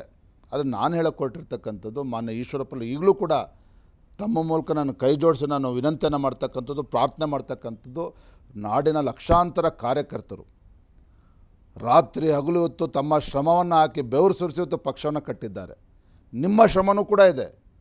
ಯಡಿಯೂರಪ್ಪನವರು, ಅನಂತಕುಮಾರು, ತಂಗ ಅವರು, ಜಗದೀಶ್ ಶೆಟ್ಟರ್ ಅವ್ರದ್ದು, VS ಆಚಾರ್ಯ ಇರ್ಬೋದು, ರಾಮಚಂದ್ರಗೌಡರು ಇರ್ಬೋದು, ಈಶ್ವರಪ್ಪನ ಆದಿಯಾಗಿ ಇವತ್ತು ಶ್ರಮಪಟ್ಟಿದ್ದೇ ಪಕ್ಷ ಎಷ್ಟು ಎತ್ತರಕ್ಕೆ ಬಂದಿರತಕ್ಕಂಥದ್ದು. ನಾನು ತಮ್ಮ ಮೂಲಕ ಅವ್ರಿಗೆ ಮನವಿ ಮಾಡ್ತಕ್ಕಂಥದ್ದು, ಈಗಲೂ ಕೂಡ ಕಾಲ ಮಿಂಚಿಲ್ಲ. ಯಾವುದೋ ತಪ್ಪು ಮಾಹಿತಿಗಳು ನಿಮಗೇನು ತಲುಪಿದೆ ಅದನ್ನು ಅಪಾರ್ಥ ಮಾಡಿಕೊಂಡೆ ಅದನ್ನು ಬದಿಗಿಟ್ಟು ಮೋದಿ ಮತ್ತೊಮ್ಮೆ ಅಂತ ಹೇಳ್ತಕ್ಕಂಥ ನಮ್ಮ ಪಕ್ಷದ ಮುಖಂಡರುಗಳು ಈಗಲೂ ಅದನ್ನು ಅರ್ಥ ಮಾಡಿಕೊಂಡು ಎಲ್ಲರ ಜೊತೆ ಕೈ ಜೋಡಿಸ್ಬೇಕು, ಪಕ್ಷದ ಜೊತೆಲಿ ಇರಬೇಕು. ಯಾವುದೇ ಕಾರಣಕ್ಕಿಂತ ದುಸ್ಸಾಹಸ ಕೈ ಹಾಕಬಾರ್ದು ಅನ್ನೋ ಮನವಿಯನ್ನು ತಮ್ಮ ಮೂಲಕ ಮಾಡ್ತಾ ಇದ್ದೇನೆ. ಮತ್ತು ಭಾಳ ಪ್ರಮುಖವಾಗಿ ಈಶ್ವರಪ್ಪನವರು ಕೂಡ ಒಬ್ಬರು ಪಕ್ಷ ಕಟ್ಟಿರ್ತಕ್ಕಂಥದ್ದು, ಅವರು ಕೂಡ ಒಬ್ಬರು. ಅಲ್ಲ, ಅವ್ರು ಏನು ಹೇಳ್ತಾರೆ, ಯಡಿಯೂರಪ್ಪ ಮಗನ ಬಗ್ಗೆ ಸೀಟ್ ಸಿಕ್ಕಿಲ್ಲ ಅಂತಕ್ಕಂಥದ್ದು ಅವ್ರ ನೋವು. ಆದರೆ ಒಂದು ಹೇಳ್ತಾನೆ, ಇನ್ನೂ ಕೂಡ ಭವಿಷ್ಯ ಇದೆ, ಅಲ್ಲ ಇನ್ನೂ ಭವಿಷ್ಯ ಇದೆ. ಅಲ್ಲ, ಮಗನಿಗೆ ಸೀಟ್ ಸಿಕ್ಕಿಲ್ಲ ಅಂತ ಹೇಳುವಂಥ ನೋವಾ, ಅಥವಾ ಯಡಿಯೂರಪ್ಪನವ್ರ ಮಕ್ಕಳಿಗೆ ರಾಜ್ಯಾಧ್ಯಕ್ಷ ಸೀಟ್ ಸಿಕ್ಕಿದೆ ಅಂತ ಹೇಳುವಂಥ ಬೇಸರನ? ಯಡಿಯೂರಪ್ಪನವ್ರ ಮಗನಿಗೆ ಅಥವಾ ವಿಜೇಂದ್ರನಿಗೆ ಯಡಿಯೂರಪ್ಪನವ್ರ ರೆಕಮೆಂಡೇಷನ್ ಮೇಲೆ ಕೇಂದ್ರದ ವರಿಷ್ಠರನ್ನ ಅಧ್ಯಕ್ಷನ ಮಾಡಿದರೆ ನಿಮ್ಮ ಮಾತನ್ನು ಒಪ್ಕೊಳ್ತೇನೆ, ಅಥವಾ ಅವ್ರ ಮಾತನ್ನು ಒಪ್ಕೊಳ್ತೇನೆ. ಇವತ್ತು ವಿಜೇಂದ್ರನ ರಾಜ್ಯದ ಅಧ್ಯಕ್ಷ ಮಾಡಿರ್ತಕ್ಕಂಥ ನಮ್ಮ ಪಕ್ಷದ ವರಿಷ್ಠರು. ಯಡಿಯೂರಪ್ಪನವ್ರ ಮಗನ ಕಾರಣಕ್ಕೆ ನನಗೆ ಸ್ಥಾನಮಾನ ಕೊಡೋದಿದ್ದರೆ, ಯಡಿಯೂರಪ್ಪ ಮುಖ್ಯಮಂತ್ರಿ ಸ್ಥಾನ ಇಳಿದ್ಮೇಲೆ ಬೊಮ್ಮಾಯಿಯವರು ಮುಖ್ಯಮಂತ್ರಿ ಇದ್ದಾಗ ನಾನು MLC ಮಾಡಿ ಮಂತ್ರಿ ಮಾಡ್ತಾಯಿದ್ರು. ನಿಮ್ಮ ಪ್ರಶ್ನೆಗೆ ಉತ್ತರ ಸಿಗ್ತಾಯಿತ್ತು. ಅವಾಗ ಒಪ್ಕೊಳ್ತಿದ್ದೆ, ನಾನು ಕೂಡ ಕುಟುಂಬ ರಾಜಕಾರಣ ಅಂತಕ್ಕಂಥದ್ದು. ನಾನು ಏನು ಕಳೆದ 10-15 ವರ್ಷದಿಂದ ನಿರಂತರವಾಗಿ ಪಕ್ಷದಲ್ಲಿ ನಾನು ಕೂಡ ಒಬ್ಬ ಕಾರ್ಯಕರ್ತಾಗಿ ದುಡಿದಿದ್ದೇನೆ. BJP ಬೆಂಗಳೂರು ಮಹಾನಗರದ ಕಾರ್ಯದರ್ಶಿಯಾಗಿ ದುಡಿದಿದ್ದೇನೆ, ರಾಜ್ಯದಲ್ಲಿ ಯುವಮೋರ್ಚಾ ಪ್ರಧಾನ ಕಾರ್ಯದರ್ಶಿಯಾಗಿ ದುಡಿದಿದ್ದೇನೆ, ಸಾಮಾನ್ಯ ಕಾರ್ಯಕರ್ತನಾಗಿ ದುಡಿದ್ದೇನೆ, ರಾಜ್ಯದ ಉಪಾಧ್ಯಕ್ಷರಾಗಿ ದುಡಿದಿದ್ದೇನೆ, ಉಪಚುನಾವಣೆಯಲ್ಲಿ ನಾನು ಕೆಲಸ ಮಾಡಿದ್ದೇನೆ. ಇದನ್ನು ಗುರುತಿಸಿ ಪಕ್ಷದ ವರಿಷ್ಠರು ನನಗೆ ಜವಾಬ್ದಾರಿಯನ್ನು ನೀಡಿದ್ದಾರೆ. ರಾಜ್ಯದ ಅಧ್ಯಕ್ಷ ಅಂತಕ್ಕಂಥದ್ದು ಮುಖ್ಯಮಂತ್ರಿ ಸ್ಥಾನ ಅಲ್ಲ, ಒಂದು ಜವಾಬ್ದಾರಿ ಸ್ಥಾನ. ಅಥವಾ ಯಡಿಯೂರಪ್ಪನ ಮಗ ಅಂತ ಸೀಟ್ ಸಿಕ್ಕಿದ್ದಲ್ಲ ಇದು ನಿಮಗೆ? ಖಂಡಿತ ಇಲ್ಲ ರೀ. ನಮ್ಮ ರಾಷ್ಟ್ರೀಯ ನಾಯಕತ್ವ ಏನಿದೆ, ನಿಮ್ಮ ಶ್ರಮಕ್ಕೆ ಕೊಟ್ಟಿದ್ದಾರೆ. ಹಂಗಂತೇಳಿ ನಾನೇ ಶ್ರೇಷ್ಠ ಅಂತ ಹೇಳ್ತಾ ಇಲ್ಲ. ನನಗಿಂತ ಹೆಚ್ಚು ಕೆಪಾಸಿಟಿ ಇರ್ತಕ್ಕಂಥ ನಾಯಕರುಗಳು ಇದ್ದಾರೆ, ಇಲ್ಲ ಅಂತ ಹೇಳ್ತಾ ಇಲ್ಲ ನಾನು. ಆದರೆ ಪಕ್ಷದ ವರಿಷ್ಠರು ತೀರ್ಮಾನ ಮಾಡಿದ್ದಾರೆ.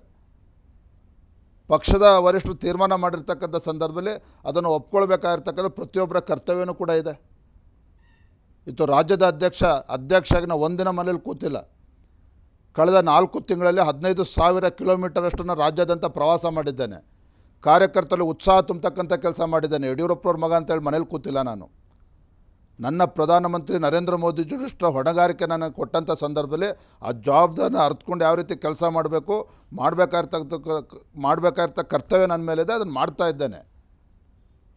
ಹಾಗಾಗಿ ನಾನು ತಮ್ಮ ಮೂಲಕ ಮನವಿ ಮಾಡ್ತಕ್ಕಂಥದ್ದು, ಯಾವುದೇ ಒಬ್ಬ ಕಾರ್ಯಕರ್ತರ ನೋವಾಗ್ತಕ್ಕಂಥ, ಅವರು ದೆಹಲಿಯಲ್ಲಿ ಹೇಳಿದ್ದಾರೆ, ಅಮಿತ್ ಶಾ ಅವರು ಹೇಳಿದ್ರು ನಾನು ನಿಲ್ತೀನಿ ಅಂತ ಹೇಳಿದ್ದಾರೆ. ನಾನು ರಾಜ್ಯದ ಅಧ್ಯಕ್ಷನಾಗಿ, ಯಡಿಯೂರಪ್ಪನವ್ರ ಮಗ ಆಗಲ್ಲ, ರಾಜ್ಯದ ಅಧ್ಯಕ್ಷನಾಗಿ ಮಾನ್ಯ ಈಶ್ವರಪ್ಪನವರಲ್ಲಿ ಈಗಲೂ ಕೂಡ ಮನವಿ ಮಾಡ್ತೇನೆ. ಹಿರಿಯರಿದ್ದೀರಿ ನೀವು, ಏನೇ ನೋವುಗಳಾಗಿದ್ದು ತಪ್ಪುಗಳಾಗಿದ್ರು ಕೂಡ ಸರಿಪಡಿಸ್ತಕ್ಕಂಥ ಅವಕಾಶಗಳು ಇನ್ನೂ ಕೂಡ ಇದೆ, ಸಮಯ ಇದೆ. ಹಾಗಾಗಿ ತಾವು ದೊಡ್ಡವರಾಗಿ ಕಾರ್ಯಕರ್ತನನ್ನು ನನ್ನಲ್ಲಿನ ತಪ್ಪಿದ್ದರದನ್ನು ಕ್ಷಮಿಸಿ ಪಕ್ಷದ ಹಿತದೃಷ್ಟಿಯಿಂದ ತಾವು ಕೂಡ ಕೈ ಜೋಡಿಸಬೇಕು ಅನ್ನೋ ವಿನಂತಿಯನ್ನು ಇವತ್ತು ನಾನು ಮಾಡ್ತಾ ಇದ್ದೇನೆ. ಇನ್ನೊಂದು ಹೇಳ್ತೇನೆ, ರಾಘಣ್ಣವ್ರೇನೋ ಹಿನ್ನಡೆ ಪ್ರಶ್ನೆನೇ ಇಲ್ಲ ರೀ. ರಾಘವೇಂದ್ರ ಅವರು ಕಳೆದ 15 ವರ್ಷದಲ್ಲಿ ಯಾವ ರೀತಿ ಅಭಿವೃದ್ಧಿ ಕೆಲಸ ಮಾಡಿದ್ದಾರೆ ಮನೆ ಮಾತನಾಡ್ತಾರೆ ಶಿವಮೊಗ್ಗ ಜಿಲ್ಲೆಯಲ್ಲಿ. ಇರ್ರೆಸ್ಪೆಕ್ಟ್ ಆಫ್ ಕಾಸ್ಟ್, ಇರ್ರೆಸ್ಪೆಕ್ಟ್ ಆಫ್ ಪಾರ್ಟಿ ಹೊತ್ತು ರಾಘಣ್ಣವರ ನಾಯಕತ್ವವನ್ನು ಮೆಚ್ಕೊಂಡಿದ್ದಾರೆ, ಅವರ ಅಭಿವೃದ್ಧಿ ಕೆಲಸನ ಒಪ್ಕೊಂಡಿದ್ದಾರೆ. 2 ಲಕ್ಷಕ್ಕೂ ಹೆಚ್ಚು ಅಂತರದಲ್ಲಿ ರಾಘವೇಂದ್ರ ಅವ್ರು ಗೆಲ್ತಾರೆ, ಅದ್ರ ಬಗ್ಗೆ ನನಗೆ ಭಯ ಇಲ್ಲ. ಆದರೆ ಮಾನ್ಯ ಈಶ್ವರಪ್ಪನವರು ಹಿರಿಯರಿದ್ದಾರೆ. ಇಂಥ ಒಂದು ನರೇಂದ್ರ ಮೋದಿಜಿಯವರ ಯುಗದಲ್ಲಿ ಇಷ್ಟು ಒಳ್ಳೆಯ ಸಂದರ್ಭದಲ್ಲಿ ಈ ರೀತಿಗಳು ತೀರ್ಮಾನ ತೆಗೆದುಕೊಳ್ಬಾರ್ದು ಅಂತಕ್ಕಂಥ ಮನವಿಯನ್ನು ರಾಜ್ಯದ ಕಾರ್ಯಕರ್ತರ ಪರವಾಗಿ ಮತ್ತೊಮ್ಮೆ ನಾನು ಮಾಡ್ತಾ ಇದ್ದೇನೆ ಮಾನ್ಯ ಈಶ್ವರಪ್ಪನವರಲ್ಲಿ. ಸರ್, ಈಶ್ವರಪ್ಪನವ್ರದ್ದು ಉಚ್ಚಾಟನೆ ಲೆವೆಲ್ ತನಕ ಹೋಗುತ್ತಾ ಸರ್? ನೋಡಿ, ಈ ವಿಚಾರಗಳು ನನಗೀಗಲೂ ಕೂಡ ವಿಶ್ವಾಸ ಇದೆ. ಸತ್ಯಾಸತ್ಯತೆ ಅವರಿಗೆ ಅರ್ಥ ಆದರೆ ಖಂಡಿತ ಅವ್ರ ನಿರ್ಧಾರದಿಂದ ಹಿಂದೆ ಬರ್ತಾರೆ ಅನ್ನೋ ವಿಶ್ವಾಸ ಈಗಲೂ ಕೂಡ ನನಗೆ ಸಂಪೂರ್ಣವಾಗಿ ವಿಶ್ವಾಸ ಇದೆ. ಉಚ್ಚಾಟನೆ ಬಗ್ಗೆ ನಾನು ಮಾತನಾಡೋದಕ್ಕಂಥ ಪ್ರಶ್ನೆ ಉದ್ಭವ ಆಗೋದಿಲ್ಲ. ಸರ್, ಈಗ ಕೆಲವು ಹಿರಿಯ ನಾಯಕರುಗಳಿಗೆಲ್ಲ ಟಿಕೆಟ್ ಸಿಕ್ಕಿಲ್ಲ ಅಂತ ಬೇಸರ, ಇದು ಕಾಮನ್, ಇದು ಬೇಸರ ಆಗುವಂಥದ್ದು. ಕೆಲವರೆಲ್ಲ BJPಯ ಶುದ್ಧೀಕರಣ ಆಗಬೇಕು, BJP ಶುದ್ಧೀಕರಣ ಆಗಬೇಕಂತೆಲ್ಲ ಮಾತುಗಳನ್ನು ಹೇಳ್ತಾ ಇದ್ದಾರೆ. ಏನು ಶುದ್ಧೀಕರಣ ಇರೋದು ಸರ್ ಇಲ್ಲಿ? ನೋಡಿ, ಯಾರು ಟಿಕೆಟ್ ತಪ್ಪಿದೆ ಅಂತಕ್ಕಂಥದ್ದು ಅದು ಕೇಂದ್ರದ ಹಿರಿಯರು ತೀರ್ಮಾನ ಮಾಡಿದ್ದಾರೆ. ಅದು ಶುದ್ಧೀಕರಣ ವಿಚಾರ ಬಂದಾಗ ನಿಜ ಒಂದು ಪಕ್ಷ ಬೆಳೀತಾ ಇದೆ, ಇನ್ನೂ ಕೂಡ ಎತ್ತರಕ್ಕೆ ಬೆಳಿಬೇಕಾಗಿದೆ ರಾಜ್ಯದಲ್ಲಿ ಭಾರತೀಯ ಜನತಾ ಪಾರ್ಟಿ. ಸರಿ ತಪ್ಪುಗಳನ್ನು, ಏನೇ ತಪ್ಪುಗಳಾದರೂ ಕೂಡ ಅದು ಸರಿಪಡಿಸ್ಕೊಂಡು ಹೋಗ್ತಕ್ಕಂಥ ಕರ್ತವ್ಯ ನನ್ನಲ್ಲೂ ಕೂಡ ಇದೆ. ನಾನೇನು ಮೇಧಾವಿ ಅಲ್ಲ. ರಾಜ್ಯದ ಅಧ್ಯಕ್ಷರಾಗಿ 4 ತಿಂಗಳಾಗಿದೆ. ಏನು ಸರಿಪಡಿಸ್ಕೋಬೇಕು ಅದನ್ನು ತಿಳಿಸ್ಲಿ ಹಿರಿಯರು, ಅದನ್ನು ಸರಿ ಮಾಡ್ಕೊಂಡು ಹೋಗ್ತಕ್ಕಂಥ ಕರ್ತವ್ಯ ನನ್ನಲ್ಲೂ ಇದೆ, ಅದನ್ನು ಮಾಡ್ತೇನೆ. ಸರ್, ಈಗ BJP JDS ಒಟ್ಟಿಗೆ ಎಲೆಕ್ಷನ್ಗೆ ಹೋಗ್ತಾ ಇದೆ. ಮೇಜರಾಗಿ ಲಿಂಗಾಯತ ಮತ್ತು ಒಕ್ಕಲಿಗ ಅಂತ ದೊಡ್ಡ ಸಮುದಾಯಗಳಿಗಷ್ಟೇ ಹೆಚ್ಚಿನ ಪ್ರಾಶಸ್ತ್ಯ ಅಂತ ಹೇಳ್ತಾ ಇದ್ದಾರೆ. ಉಳಿದ ಸಮುದಾಯಗಳಿಗೆ OBC ಇನ್ನೊಂದು ಮತ್ತೊಂದಕ್ಕೆ ಅಷ್ಟು ಪ್ರಾಶಸ್ತ್ಯ ಇಲ್ಲ ಅಂತ ಹೇಳುವಂಥ ಟಾಕ್ಸ್ಗಳಿದ್ದಾವೆ. ಕಾಂಗ್ರೆಸ್ನಲ್ಲಿ ಹೆಚ್ಚು ಚರ್ಚೆಲಿದೆ. ಪಕ್ಷರು ಅಪಪ್ರಚಾರ ಮಾಡ್ತಾರೆ. ಆದರೆ ನಾನು ತಮ್ಮ ಮೂಲಕ ಮಾನ್ಯ ಮುಖ್ಯಮಂತ್ರಿಗಳು ಕೇಳ್ತೇನೆ, ಅಹಿಂದ ನಾಯಕರು ಅಂತ ಹೇಳ್ಕೊಳ್ತಕ್ಕಂಥ ಮಾನ್ಯ ಮುಖ್ಯಮಂತ್ರಿಗಳು ತಮಗೆ ಗೊತ್ತಿರಲಿ, ಹಿಂದೆ BJP ಸರ್ಕಾರ ಇದ್ದಾಗ ಉಪ್ಪಾರ ಅಭಿವೃದ್ಧಿ ನಿಗಮ ಇರ್ಬೋದು, ಕಾಡುಗೊಲ್ಲ ಅಭಿವೃದ್ಧಿ ನಿಗಮ ಇರ್ಬೋದು, ವೀರಶೈವ ಲಿಂಗಾಯತ ಅಭಿವೃದ್ಧಿ ನಿಗಮ ಇರ್ಬೋದು, ಒಕ್ಕಲಿಗ ಅಭಿವೃದ್ಧಿ ನಿಗಮ ಇರ್ಬೋದು, ಬೇರೆ ಬೇರೆ ಹಿಂದುಳಿದ ವರ್ಗಗಳು ಏನೇನು ಅಭಿವೃದ್ಧಿ ನಿಗಮ ಯಡಿಯೂರಪ್ಪನವ್ರ ಕಾಲದಲ್ಲಿ ಬಿ ಜೆ ಪಿ ಸರ್ಕಾರ ಇದ್ದಾಗ ಆಗಿತ್ತೋ ಎಲ್ಲ ಅನುದಾನವನ್ನು ಕಡಿತ ಮಾಡ್ತಾ ಇದ್ದಾರೆ ಮಾನ್ಯ ಮುಖ್ಯಮಂತ್ರಿಗಳು. ನಾನು ಅಂದ್ಕೊಂಡಿದ್ದೆ ಮಾನ್ಯ ಮುಖ್ಯಮಂತ್ರಿಗಳು ಹಿಂದುಳಿದ ನಾಯಕರೇನಿದ್ದಾರೆ ಸಿದ್ದರಾಮಯ್ಯನವರು, ಅಹಿಂದ ನಾಯಕರೇನಿದ್ದಾರೆ ಅವರು ಮುಖ್ಯಮಂತ್ರಿ ಆದಮೇಲೆ ಬಿ ಜೆ ಪಿ 500 ಕೋಟಿ ಕೊಟ್ಟಿದ್ರು 1000 ಕೋಟಿ ಕೊಡ್ತಾರೆ ಅಂತ ನಾನು ಅಂದ್ಕೊಂಡಿದ್ದೆ. ಅದನ್ನು ಬಿಟ್ಬಿಟ್ಟು 500 ಕೋಟಿನ ಇಳಿಸ್ಬಿಟ್ಟಿಗೆ 100 ಕೋಟಿನೂ ಕೊಡ್ತಕ್ಕಂಥ ಪರಿಸ್ಥಿತಿ ಇಲ್ಲ ಇವತ್ತು ಮುಖ್ಯಮಂತ್ರಿಗಳಿಗೆ. ಹಾಗಾಗಿ ನಾವೇನು ಮಾತನಾಡ್ತೇವೆ ಅದ್ರ ತಕ್ಕಂಗೆ ನಡ್ಕೊಳ್ಬೇಕಾಗ್ತದೆ. ಹಾಗಾಗಿ ಇವತ್ತು ಹಿಂದುಳಿದ ವರ್ಗಗಳು ಇರ್ಬೋದು, ಪರಿಶಿಷ್ಟ ಜಾತಿ ಪರಿಶಿಷ್ಟ ಪಂಗಡಗಳಿರ್ಬೋದು, ಇವರು ನಮ್ಮ ಮೋದಿಯವ್ರ ಬಗ್ಗೆ ವಿಶ್ವಾಸ ಇದೆ, ಭಾರತೀಯ ಜನತಾ ಪಾರ್ಟಿ ಬಗ್ಗೆ ವಿಶ್ವಾಸ ಇದೆ. ಮುಂದಿನ ಚುನಾವಣೆಯಲ್ಲಿ ಅದನ್ನು ನೋಡ್ತೀರಿ. ಪಂಚಮಸಾಲಿ ಸಮಾಜ ಏನಾದರೂ ಅಪ್ಸೆಟ್ ಇದೆಯಾ ಸರ್ ಬಿ ಜೆ ಪಿ ಮೇಲೆ? 9 ಲಿಂಗಾಯತ ಟಿಕೆಟಲ್ಲಿ ಬರೀ 1 ಟಿಕೆಟ್ ಅಷ್ಟು ಅವ್ರಿಗೆ ಕೊಟ್ಟಿದ್ದಾರೆ.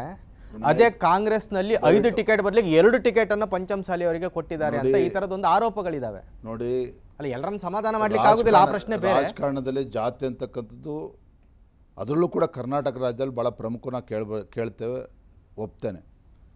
ಆದರೆ ಲೋಕಸಭಾ ಚುನಾವಣೆ ರೀ, ಇವತ್ತು ಹುಬ್ಳಿ ಧಾರವಾಡಲ್ಲಿ it's the Lingayat dominated constituency. Pralhad Joshi ಅವ್ರು ಗೆಲ್ತಾ ಇಲ್ವಾಗಾದರೆ ಯಾಕೆ ಗೆಲ್ತಾರೆ? ಪ್ರಹ್ಲಾದ್ ಜೋಶಿ ಅವರು ಅವ್ರು ಮಾಡಿರ್ತಕ್ಕಂಥ ಅಭಿವೃದ್ಧಿ ಕೆಲಸ ಕಾರ್ಯಗಳು. ಇವತ್ತು ಯಡಿಯೂರಪ್ಪನವರ ಶಿಕಾರಿಪುರ ಕ್ಷೇತ್ರದಲ್ಲಿ 9 ಬಾರಿ ಸತತವಾಗಿ ಗೆದ್ಕೊಂಡು ಬಂದರು. ಯಾಕೆ ಗೆದ್ಕೊಂಡ್ಬಂದರು?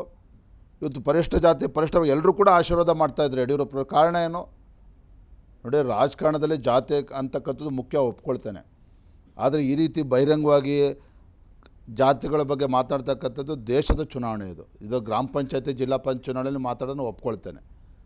ದೇಶದ ಭವಿಷ್ಯವನ್ನು ರೂಪಿಸ್ತಕ್ಕಂಥ ಚುನಾವಣೆ. ಹಾಗಾಗಿ ನಾನು ಈ ಸಂದರ್ಭದಲ್ಲಿ ಈ ವಿಚಾರಕ್ಕೆ ಮಾತನಾಡೋದ್ರ ಬದಲಾಗಿ ದೇಶದೃಷ್ಟದ ಯಾರೇ ಅಭ್ಯರ್ಥಿ ಆದರೂ ಕೂಡ ಗೆಲ್ಲಿಸ್ತಕ್ಕಂಥ ನಮ್ಮ ಪ್ರತಿಯೊಬ್ಬರು ಕಾರ್ಯಕರ್ತರ ಕರ್ತವ್ಯ. ಮತದಾರರು ಕೂಡ ಆಶೀರ್ವಾದ ಮಾಡೋಕ್ಕೆ ತಯಾರಿದ್ದಾರೆ. ಹಾಗಾಗಿ ಈ ವಿಚಾರಗಳು ನಿಜವಾಗ್ಲೂ ಕೂಡ ಇದು ಅರ್ಥಹೀನ ಅಂತೇಳಿ ನಾನು ಈ ಸಂದರ್ಭದಲ್ಲಿ ಹೇಳ್ತೇನೆ. ಸರ್ 28 ಲೋಕಸಭಾ ಕ್ಷೇತ್ರದಲ್ಲಿ ಬಿ ಜೆ ಪಿಯವ್ರು ಯಾಕೆ ಸರ್ ತುಂಬ ವಿಶೇಷತೆ ಬೆಂಗಳೂರು ಗ್ರಾಮಾಂತರ ಕೊಟ್ಟಿದ್ದೀರಿ? ಏನು ತುಂಬ ಸೈನ್ಯಗಳನ್ನು ಕಳಿಸ್ತಾ ಇದ್ದೀರಿ, ಅಲ್ಲಿ ತುಂಬ ಸ್ಟ್ರಾಟಜಿಗಳನ್ನು ಮಾಡ್ತಾ ಇದ್ದೀರಿ? ಬೆಂಗಳೂರು ಉತ್ತರ ಬಗ್ಗೆ ಅಲ್ಲ, ಬೆಂಗಳೂರು ಗ್ರಾಮಾಂತರ ಬಗ್ಗೆ ನಾನು ವಾಪಸ್ ನೋಡಿ, ರಾಜಕಾರಣದಲ್ಲಿ ಏನಾಗ್ಬಿಟ್ಟಿದೆ ಇತ್ತೀಚಿನ ದಿನಗಳಲ್ಲಿ ಹಣಬಲ ತೋಳ್ಬಲ ಇದ್ದವರೇ ರಾಜಕಾರಣಕ್ಕೆ ಬರಬೇಕು ಅಂತಕ್ಕಂಥದ್ದು ಸರ್ವೇ ಸಾಮಾನ್ಯ ಆಗ್ಬಿಟ್ಟಿದೆ.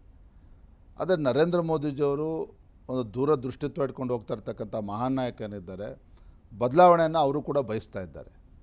ಉತ್ತಮರು ಬೇರೆ ಬೇರೆ ಕ್ಷೇತ್ರದಲ್ಲಿ ಸೇವೆಯನ್ನು ಮಾಡಿರ್ತಕ್ಕಂಥವ್ರು ರಾಜಕಾರಣದಲ್ಲಿ ಬರಬೇಕು. ಅದರಲ್ಲೂ ಕೂಡ ಡಾಕ್ಟರ್ ಮಂಜುನಾಥ್ರವರು ಅವ್ರು ನೋಡಿದಿರಿ ಯಾವ ರೀತಿ ತಮ್ಮ ಜೀವನದುದ್ದಕ್ಕೂ ಕೂಡ ಒಂದು ಸಾರ್ವಜನಿಕ ಜೀವನ ಯಾವ ರೀತಿ ನಡ್ಕೊಳ್ಳಿದೆ, ಯಾವ ರೀತಿ ಸೇವೆಯನ್ನು ಮಾಡಿದ್ದಾರೆ.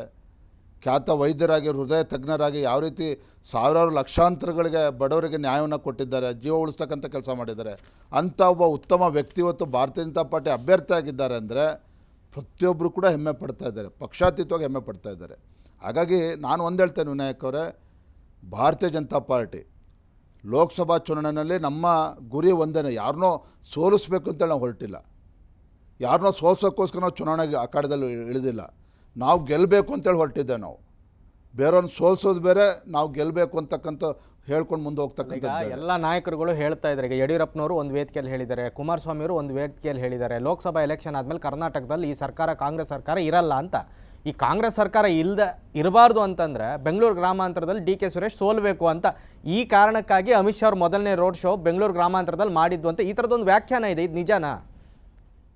ಅಂದರೆ ಕರ್ನಾಟಕ ಸರ್ಕಾರವನ್ನು ಬೀಳಿಸ್ಲಿಕ್ಕೆ ಯಡಿಯೂರಪ್ಪನವ್ರಿಗೆ, ಕುಮಾರಸ್ವಾಮಿ ಅವ್ರಿಗೆ ಡಿ ಕೆ ಶಿವಕುಮಾರ್ ಆಡಿರೋ ಮಾತು ಕೇಳಿಸಿರ್ಬೇಕು ಅನ್ಸುತ್ತೆ ನನಗೇನು. ಯಾಕೆ ಅಂತಂದರೆ ಇವತ್ತು ನಮ್ಮ ಗುರಿ ಇರ್ತಕ್ಕಂಥ ಲೋಕಸಭಾ ಚುನಾವಣೆ ಗೆಲ್ಲಬೇಕು ಅಂತಂದ್ರೆ ಮುಂದೆ ಸರ್ಕಾರ ಏನಾಗುತ್ತೆ ಅದು ನಾವು ತಲೆ ಕೆಡಿಸ್ಕೊಂಡಿಲ್ಲ. ತಲೆ ಕೆಡಿಸ್ಕೊಂಡವ್ರು ಕಾಂಗ್ರೆಸ್ ಪಕ್ಷದಲ್ಲೇ ಇದ್ದಾರೆ. 1 ಸೀಟ್ ಬರದೇ ಇದ್ದರೆ ಸಿದ್ದರಾಮಯ್ಯನವ್ರು ಎಷ್ಟು ತಿಂಗಳು ಹಿಡ್ಕೋಬೇಕು ಮುಖ್ಯಮಂತ್ರಿ ಸ್ಥಾನದಲ್ಲಿ, ಎಷ್ಟು ಬೇಗ ಇಳಿಸ್ಬೇಕು ಅದು ಕಾಂಗ್ರೆಸ್ಸಲ್ಲಿ ಚರ್ಚೆ ಆಗ್ತಾ ಇರ್ತಕ್ಕಂಥದ್ದು. ಹಾಗಾಗಿ ಕಾಂಗ್ರೆಸ್ ಪಕ್ಷವನ್ನು ಬೀಳಿಸ್ತಕ್ಕಂಥ ಅಥವಾ ಇಳಿಸ್ತಕ್ಕಂಥ ಗೋಜಿಗೆ ನಾವು ಹೋಗ್ತಕ್ಕಂಥ ಪ್ರಶ್ನೆ ಇಲ್ಲ, ಅದರ ಅವಶ್ಯಕತೆ ನಮಗಿಲ್ಲ. ಆದರೆ ಲೋಕಸಭಾ ಚುನಾವಣೆ ಫಲಿತಾಂಶ ಯಾವ ರೀತಿ ಪರಿಣಾಮ ಬೀಳ್ತದೆ ರಾಜ್ಯ ಸರ್ಕಾರಕ್ಕೆ ಅದು ಭಗವಂತನಿಗೆ ಗೊತ್ತು. ಸರ್ ಡಿ ಕೆ ಶಿವಕುಮಾರ್ ಅವರು ಪದೇ ಹೇಳ್ತಾರೆ ಕನಕಪುರದ ಬಂಡೆಯನ್ನು ಟಚ್ ಮಾಡೋದು ಅಷ್ಟು ಸುಲಭ ಇಲ್ಲ ಅಂತ. ಅದು ಬಿ ಜೆ ಪಿಯವರಿಗೆ ಹೇಳ್ತಾ ಇರೋದವರು. ನಾವು ಕೂಡ ಅವ್ರ ಸಾಹಸಕ್ಕೆ ಹೋಗ್ತಾ ಇಲ್ಲ. ಆದರೆ ಆ ಕ್ಷೇತ್ರದ ಮತದಾರರು ತೀರ್ಮಾನ ಮಾಡಿದ್ದಾರೆ, ಬದಲಾವಣೆ ಬಯಸ್ತಾ ಇದ್ದಾರೆ, ಒಬ್ಬ ಸಜ್ಜನ ರಾಜಕಾರಣಿ ಬೇಕು ಅಂತೇಳಿ ಬಯಸ್ತಾ ಇದ್ದಾರೆ. ಆಗ ನಾವು ಡಾಕ್ಟರ್ ಮಂಜುನಾಥ್ ಅಂತಕ್ಕಂಥ ಉತ್ತಮ ಅಭ್ಯರ್ಥಿ ನಾವು ಅಖಾಡದಲ್ಲಿ ಇಳಿಸಿದ್ದೇವೆ. ಸರ್ ಜೆ ಡಿ ಎಸ್ಸನ್ನು ಅಪ್ಪಿಕೊಂಡು ವಿಜೇಂದ್ರ ಅವರು ಕೆಲ ಕಡೆಯಲ್ಲಿ ತಮ್ಮ ಆಪ್ತರನ್ನು ಕಳೆದುಕೊಳ್ಳೋ ಪರಿಸ್ಥಿತಿ ಏನಾದರೂ ಬರುತ್ತಾ ಸರ್? ಮೈತ್ರಿ ಧರ್ಮದ ಪಾಲನೆಯ ಮಧ್ಯೆ? ನೋಡಿ, ರಾಜಕಾರಣದಲ್ಲಿ ಲಾಭ ನಷ್ಟಗಳನ್ನು ಇವತ್ತು ನಾವು ಅಂದಾಜು ಲೆಕ್ಕ ಹಾಕೋದಕ್ಕೆ ಸಾಧ್ಯ ಇಲ್ಲ. ನನಗಂತೂ ಸ್ಪಷ್ಟತೆ ಇದೆ, ಮುಂದಿನ ದಿನಗಳಲ್ಲಿ ಭಾರತೀಯ ಜನತಾ ಪಾರ್ಟಿ ಸ್ಪಷ್ಟ ಬಹುಮತಕ್ಕೆ ಅಧಿಕಾರಕ್ಕೆ ಬರಬೇಕು ಅಂತಕ್ಕಂಥದ್ದು. ಹಾಗಾಗಿ ನಮಗೆ ಸಾಂದರ್ಭಿಕವಾಗಿ ನಮಗೆ ಹಿನ್ನಡೆ ಅಂತ ಕೆಲವ್ರಿಗೆ ಅನ್ನಿಸ್ಬೋದು. ಆದರೆ ದೇಶದ ಹಿತದೃಷ್ಟಿಯಿಂದ ಮೋದಿಜಿಯವರ ನೇತೃತ್ವದಲ್ಲಿ ತೆಗೆದುಕೊಂಡಿರ್ತಕ್ಕಂಥ ತೀರ್ಮಾನ ಇದು. ಹಾಗಾಗಿ ಎಲ್ಲವನ್ನು ಕೂಡ ನಾವು ಒಪ್ಕೊಂಡು ನಾವು ಒಟ್ಟಿಗೆ ಹೋಗಬೇಕಾಗತ್ತೆ. ನಮ್ಮ ಪ್ರತಿಯೊಬ್ಬರು ಕರ್ತವ್ಯ ಇದೆ, ಅದನ್ನು ಎಲ್ಲರೂ ಪಾಲಿಸಬೇಕು ಅಷ್ಟೇ. ಮಾಡಲೇಬೇಕು, ಖಂಡಿತ, ಅದ್ರ ಬಗ್ಗೆ ಏನು ಪ್ರಶ್ನೆ ಇಲ್ಲ. ಸರ್, ವಿಜಯೇಂದ್ರ ಅವ್ರ ಸ್ಟ್ರೆಂತ್ ಏನು ಸರ್? ದಕ್ಷತೆ, ಪ್ರಾಮಾಣಿಕತೆ ಮತ್ತು ತಂದೆಯವ್ರ ರೀತಿ ಕೊಟ್ಟ ಮಾತಿನಂತೆ ನಡೆದುಕೊಳ್ತಕ್ಕಂಥ ಒಂದು ಛಾತಿಯನ್ನು ಬೆಳೆಸ್ಕೊಂಡು ಹೋಗಬೇಕಾಗಿರ್ತ ನನ್ನ ಕರ್ತವ್ಯ, ಅದನ್ನು ಮಾಡಿ ತೋರಿಸ್ತೇನೆ. ಹಾಗಾಗಿ ನೋಡಿ, ರಾಜಕಾರಣದಲ್ಲಿ ಜಾತಿ ಅನ್ನೋದಕ್ಕಿಂತ ಹೆಚ್ಚಾಗಿ ಪ್ರಾಮಾಣಿಕತೆ ಅಂತಕ್ಕಂಥದ್ದು ಭಾಳ ಮುಖ್ಯ. ಆ ಪ್ರಾಮಾಣಿಕತೆನ ಹಿಡ್ಕೊಂಡು ಇಷ್ಟೊಂದು ವಿಶ್ವಾಸದಿಂದ ಇಟ್ಟು ನನಗೆ ಜವಾಬ್ದಾರಿ ಕೊಟ್ಟಂಥ ಸಂದರ್ಭದಲ್ಲಿ ಮುಂದೆ ಪಕ್ಷನ ಮುನ್ನಡೆಸ್ತಕ್ಕಂಥದ್ದು ನನ್ನ ಕರ್ತವ್ಯ ಇದೆ. ಹಾಗಾಗಿ ವಿಜೇಂದ್ರ ಅಂತಕ್ಕಂಥದ್ದು ನಾನೊಬ್ಬ ಭಾರತೀಯ ಜನತಾ ಪಾರ್ಟಿಯ ಕಾರ್ಯಕರ್ತ, ಒಬ್ಬ ಸಾಮಾನ್ಯ ಕಾರ್ಯಕರ್ತನಾಗಿ ಪಕ್ಷನ ಬೆಳೆಸ್ತಕ್ಕಂಥ ಒಂದು ಒಳ್ಳೆಯ ಅವಕಾಶ ಇಷ್ಟು ಚಿಕ್ಕ ವಯಸ್ಸಲ್ಲಿ ನನಗೆ ಪಕ್ಷದ ನಾಯಕರು ನಂಗೆ ಕೊಟ್ಟಿದ್ದಾರೆ. ಅದನ್ನು ಬರೋದಿಂದಲೇ ಮಾಡಿ ತೋರಿಸ್ತೇನೆ. ವಿಜೇಂದ್ರ ಅವ್ರ ವೀಕ್ನೆಸ್ ಏನು ಸರ್? ನನ್ನ ವೀಕ್ನೆಸ್ ಅಂತಕ್ಕಂಥ ಬರೋದಿಂದಲೇ ನೋಡಬೇಕು. ಒಂದಂತೂ ಸತ್ಯ, ಪೂಜ್ಯ ತಂದೆಯವರು ಯಡಿಯೂರಪ್ಪನವರಷ್ಟು ತಾಳ್ಮೆ ಇಲ್ಲ, ತಾಳ್ಮೆಯನ್ನು ಬೆಳೆಸ್ಕೊಳ್ತಕ್ಕಂಥ ಕೆಲಸ ಮಾಡಬೇಕಾದ ಬರೋದಿಂದಲೇ. ಓಕೆ ಸರ್, ಅಮಿತ್ ಶಾ ಮೋದಿ ಅವರ ಇನ್ಸ್ಟ್ರಕ್ಷನ್ ಏನಿದೆ ಸರ್ ತಮಗೆ ಕರ್ನಾಟಕದಲ್ಲಿ ಎಲೆಕ್ಷನ್ ಸಂಬಂಧಪಟ್ಟಾಗೆ? ನೋಡಿ, ಕರ್ನಾಟಕ ವಿಧಾನಸಭಾ ಚುನಾವಣೆ ಸಂದರ್ಭದಲ್ಲಿ ಬಹಳ ನಿರೀಕ್ಷೆಗಳಿತ್ತು ಕರ್ನಾಟಕ BJP ಮೇಲೆ. ಎಲ್ಲ ಅದು ನೀರು ಪಾಲಾಗೋಯ್ತು. ಕೇವಲ ಡಬಲ್ ಡಿಜಿಟಿಗೆ ಬಂದುಬಿಡ್ತು ನಿಮ್ಮ ಇದು. ಈ ಸಲ ನಿರೀಕ್ಷೆ ಏನಿಟ್ಟಿದ್ದಾರೆ ಆ ನಿರೀಕ್ಷೆ ಈಡೇರಿಸ್ತೀರಾ ಅಥವಾ ವಿಧಾನಸಭೆ ಎಲೆಕ್ಷನ್ ಥರನೂ ನಿರೀಕ್ಷೆ ಬಿಡೋ ಪರಿಸ್ಥಿತಿ ಬರುತ್ತಾ ನಿಮ್ಮ ಹೈಕಮಾಂಡ್ಗೆ? ಕಳೆದ ವಿಧಾನಸಭಾ ಚುನಾವಣೆಯಲ್ಲಿ ಆಗಿರ್ತಕ್ಕಂಥ ಫಲಿತಾಂಶ, ಕಹಿ ಘಟನೆಗಳನ್ನು ಮರೆತು, ಎಲ್ಲವನ್ನೂ ಮರೆತು ಕಾರ್ಯಕರ್ತರಲ್ಲಿ ವಿಶ್ವಾಸನ ಮೂಡಿಸ್ತಕ್ಕಂಥ ಕೆಲಸ ನಾನು ಯಶಸ್ವಿಯಾಗಿ ಮಾಡಿದ್ದೇನೆ. ಮತದಾರರು ಕೂಡ ವಿಶ್ವಾಸದಲ್ಲಿದ್ದಾರೆ. ಹಾಗಾಗಿ ಯಾವುದೇ ಕಾರಣಕ್ಕೂ ಕೇಂದ್ರದ ವರಿಷ್ಠರು ರಾಜ್ಯದ ಬಗ್ಗೆ ನಿರೀಕ್ಷೆನ ಇಟ್ಕೊಂಡಿದ್ದಾರೆ. ಆ ನಿರೀಕ್ಷೆ ಹುಸಿಯಾಗೋದಕ್ಕೆ ಬಿಡೋದಿಲ್ಲ. ಖಂಡಿತವಾಗಿ ಅವ್ರು ವಿಧಾನಸಭೆ ಎಲ್ಲ ತಪ್ಪು, ಲೋಕಸಭೆಯಲ್ಲಿ ಆಗಲ್ಲ, ಪ್ರಶ್ನೆನೇ ಇಲ್ಲ ಅಂದೆ. ಖಂಡಿತ ಪ್ರಶ್ನೆ ಉದ್ಭವನೇ ಆಗೋದಿಲ್ಲ. ನನಗೆ ಸಂಪೂರ್ಣವಾಗಿ ವಿಶ್ವಾಸ ಇದೆ. ರಾಜ್ಯದ ಎಲ್ಲ 28 ಕ್ಷೇತ್ರಗಳಲ್ಲಿ ಭಾರತೀಯ ಜನತಾ ಪಾರ್ಟಿ ಹಾಗೂ ಮಿತ್ರ ಪಕ್ಷ ಆಗಿರ್ತಕ್ಕಂಥ JDS will have 100% strike rate. ಎಲ್ಲ ಕ್ಷೇತ್ರಗಳು ಕೂಡ ನಾವು ಗೆಲ್ತೇವೆ. ನನ್ನ ಕೊನೆ ಪ್ರಶ್ನೆ, ವೈ ಮೋದಿ? ಇಡೀ ವಿಶ್ವವೇ ಒಪ್ಕೊಂಡಿದೆ ಮೋದಿ ಅಂತಕ್ಕಂಥದ್ದು. ಆ ಮೋದಿ ನಾಯಕತ್ವನ ಕೇವಲ ಭಾರತ ಅಷ್ಟೇ ಅಲ್ಲ, ಇಡೀ ವಿಶ್ವವೇ ಒಪ್ಕೊಂಡಿರ್ತಕ್ಕಂಥದ್ದು. It's a proved leadership. A leader, a prime minister who has a vision, a prime minister who is a dynamic. ಕೇವಲ ಮಾತನಾಡ್ತಕ್ಕಂಥದ್ದಲ್ಲ, ಅವ್ರು ಹೇಳಿರ್ತಕ್ಕಂಥ ಎಲ್ಲವನ್ನು ಕೂಡ ಕೊಟ್ಟಿರ್ತಕ್ಕಂಥ ಒಬ್ಬ ಹೆಮ್ಮೆಯ ಪ್ರಧಾನಮಂತ್ರಿ. ಹಾಗಾಗಿ ಇಡೀ ವಿಶ್ವ ಇವತ್ತು ಒಪ್ಕೊಂಡಿದೆ. ಅಂಥ ಪುಣ್ಯಾತ್ಮ ದೇಶದ ಪ್ರಧಾನಮಂತ್ರಿ ಆಗಿರ್ತಕ್ಕಂಥ ನಮ್ಮೆಲ್ಲರ ಸೌಭಾಗ್ಯ ಇವತ್ತು. ಓಕೆ ವಿಜೇಂದ್ರ ಅವರು, ಇಷ್ಟೊತ್ತು ಈ ಚರ್ಚೆಯಲ್ಲಿ ಪಾಲ್ಗೊಂಡು ತಮ್ಮ ಧನ್ಯವಾದಗಳು. ನಮಸ್ಕಾರ. ಇದೇ ಈ ಹೊತ್ತಿನ ವಿಶೇಷ. ನೋಡ್ತಾರೆ ನ್ಯೂಸ್ ಫಸ್ಟ್, ನಿರ್ಭೀತಿಯಿಂದ ನಿಮ್ಮ ಪರವಾಗಿ. ನ್ಯೂಸ್ ಫಸ್ಟ್, ನಿರ್ಭೀತಿಯಿಂದ ನಿಮ್ಮ ಪರವಾಗಿ.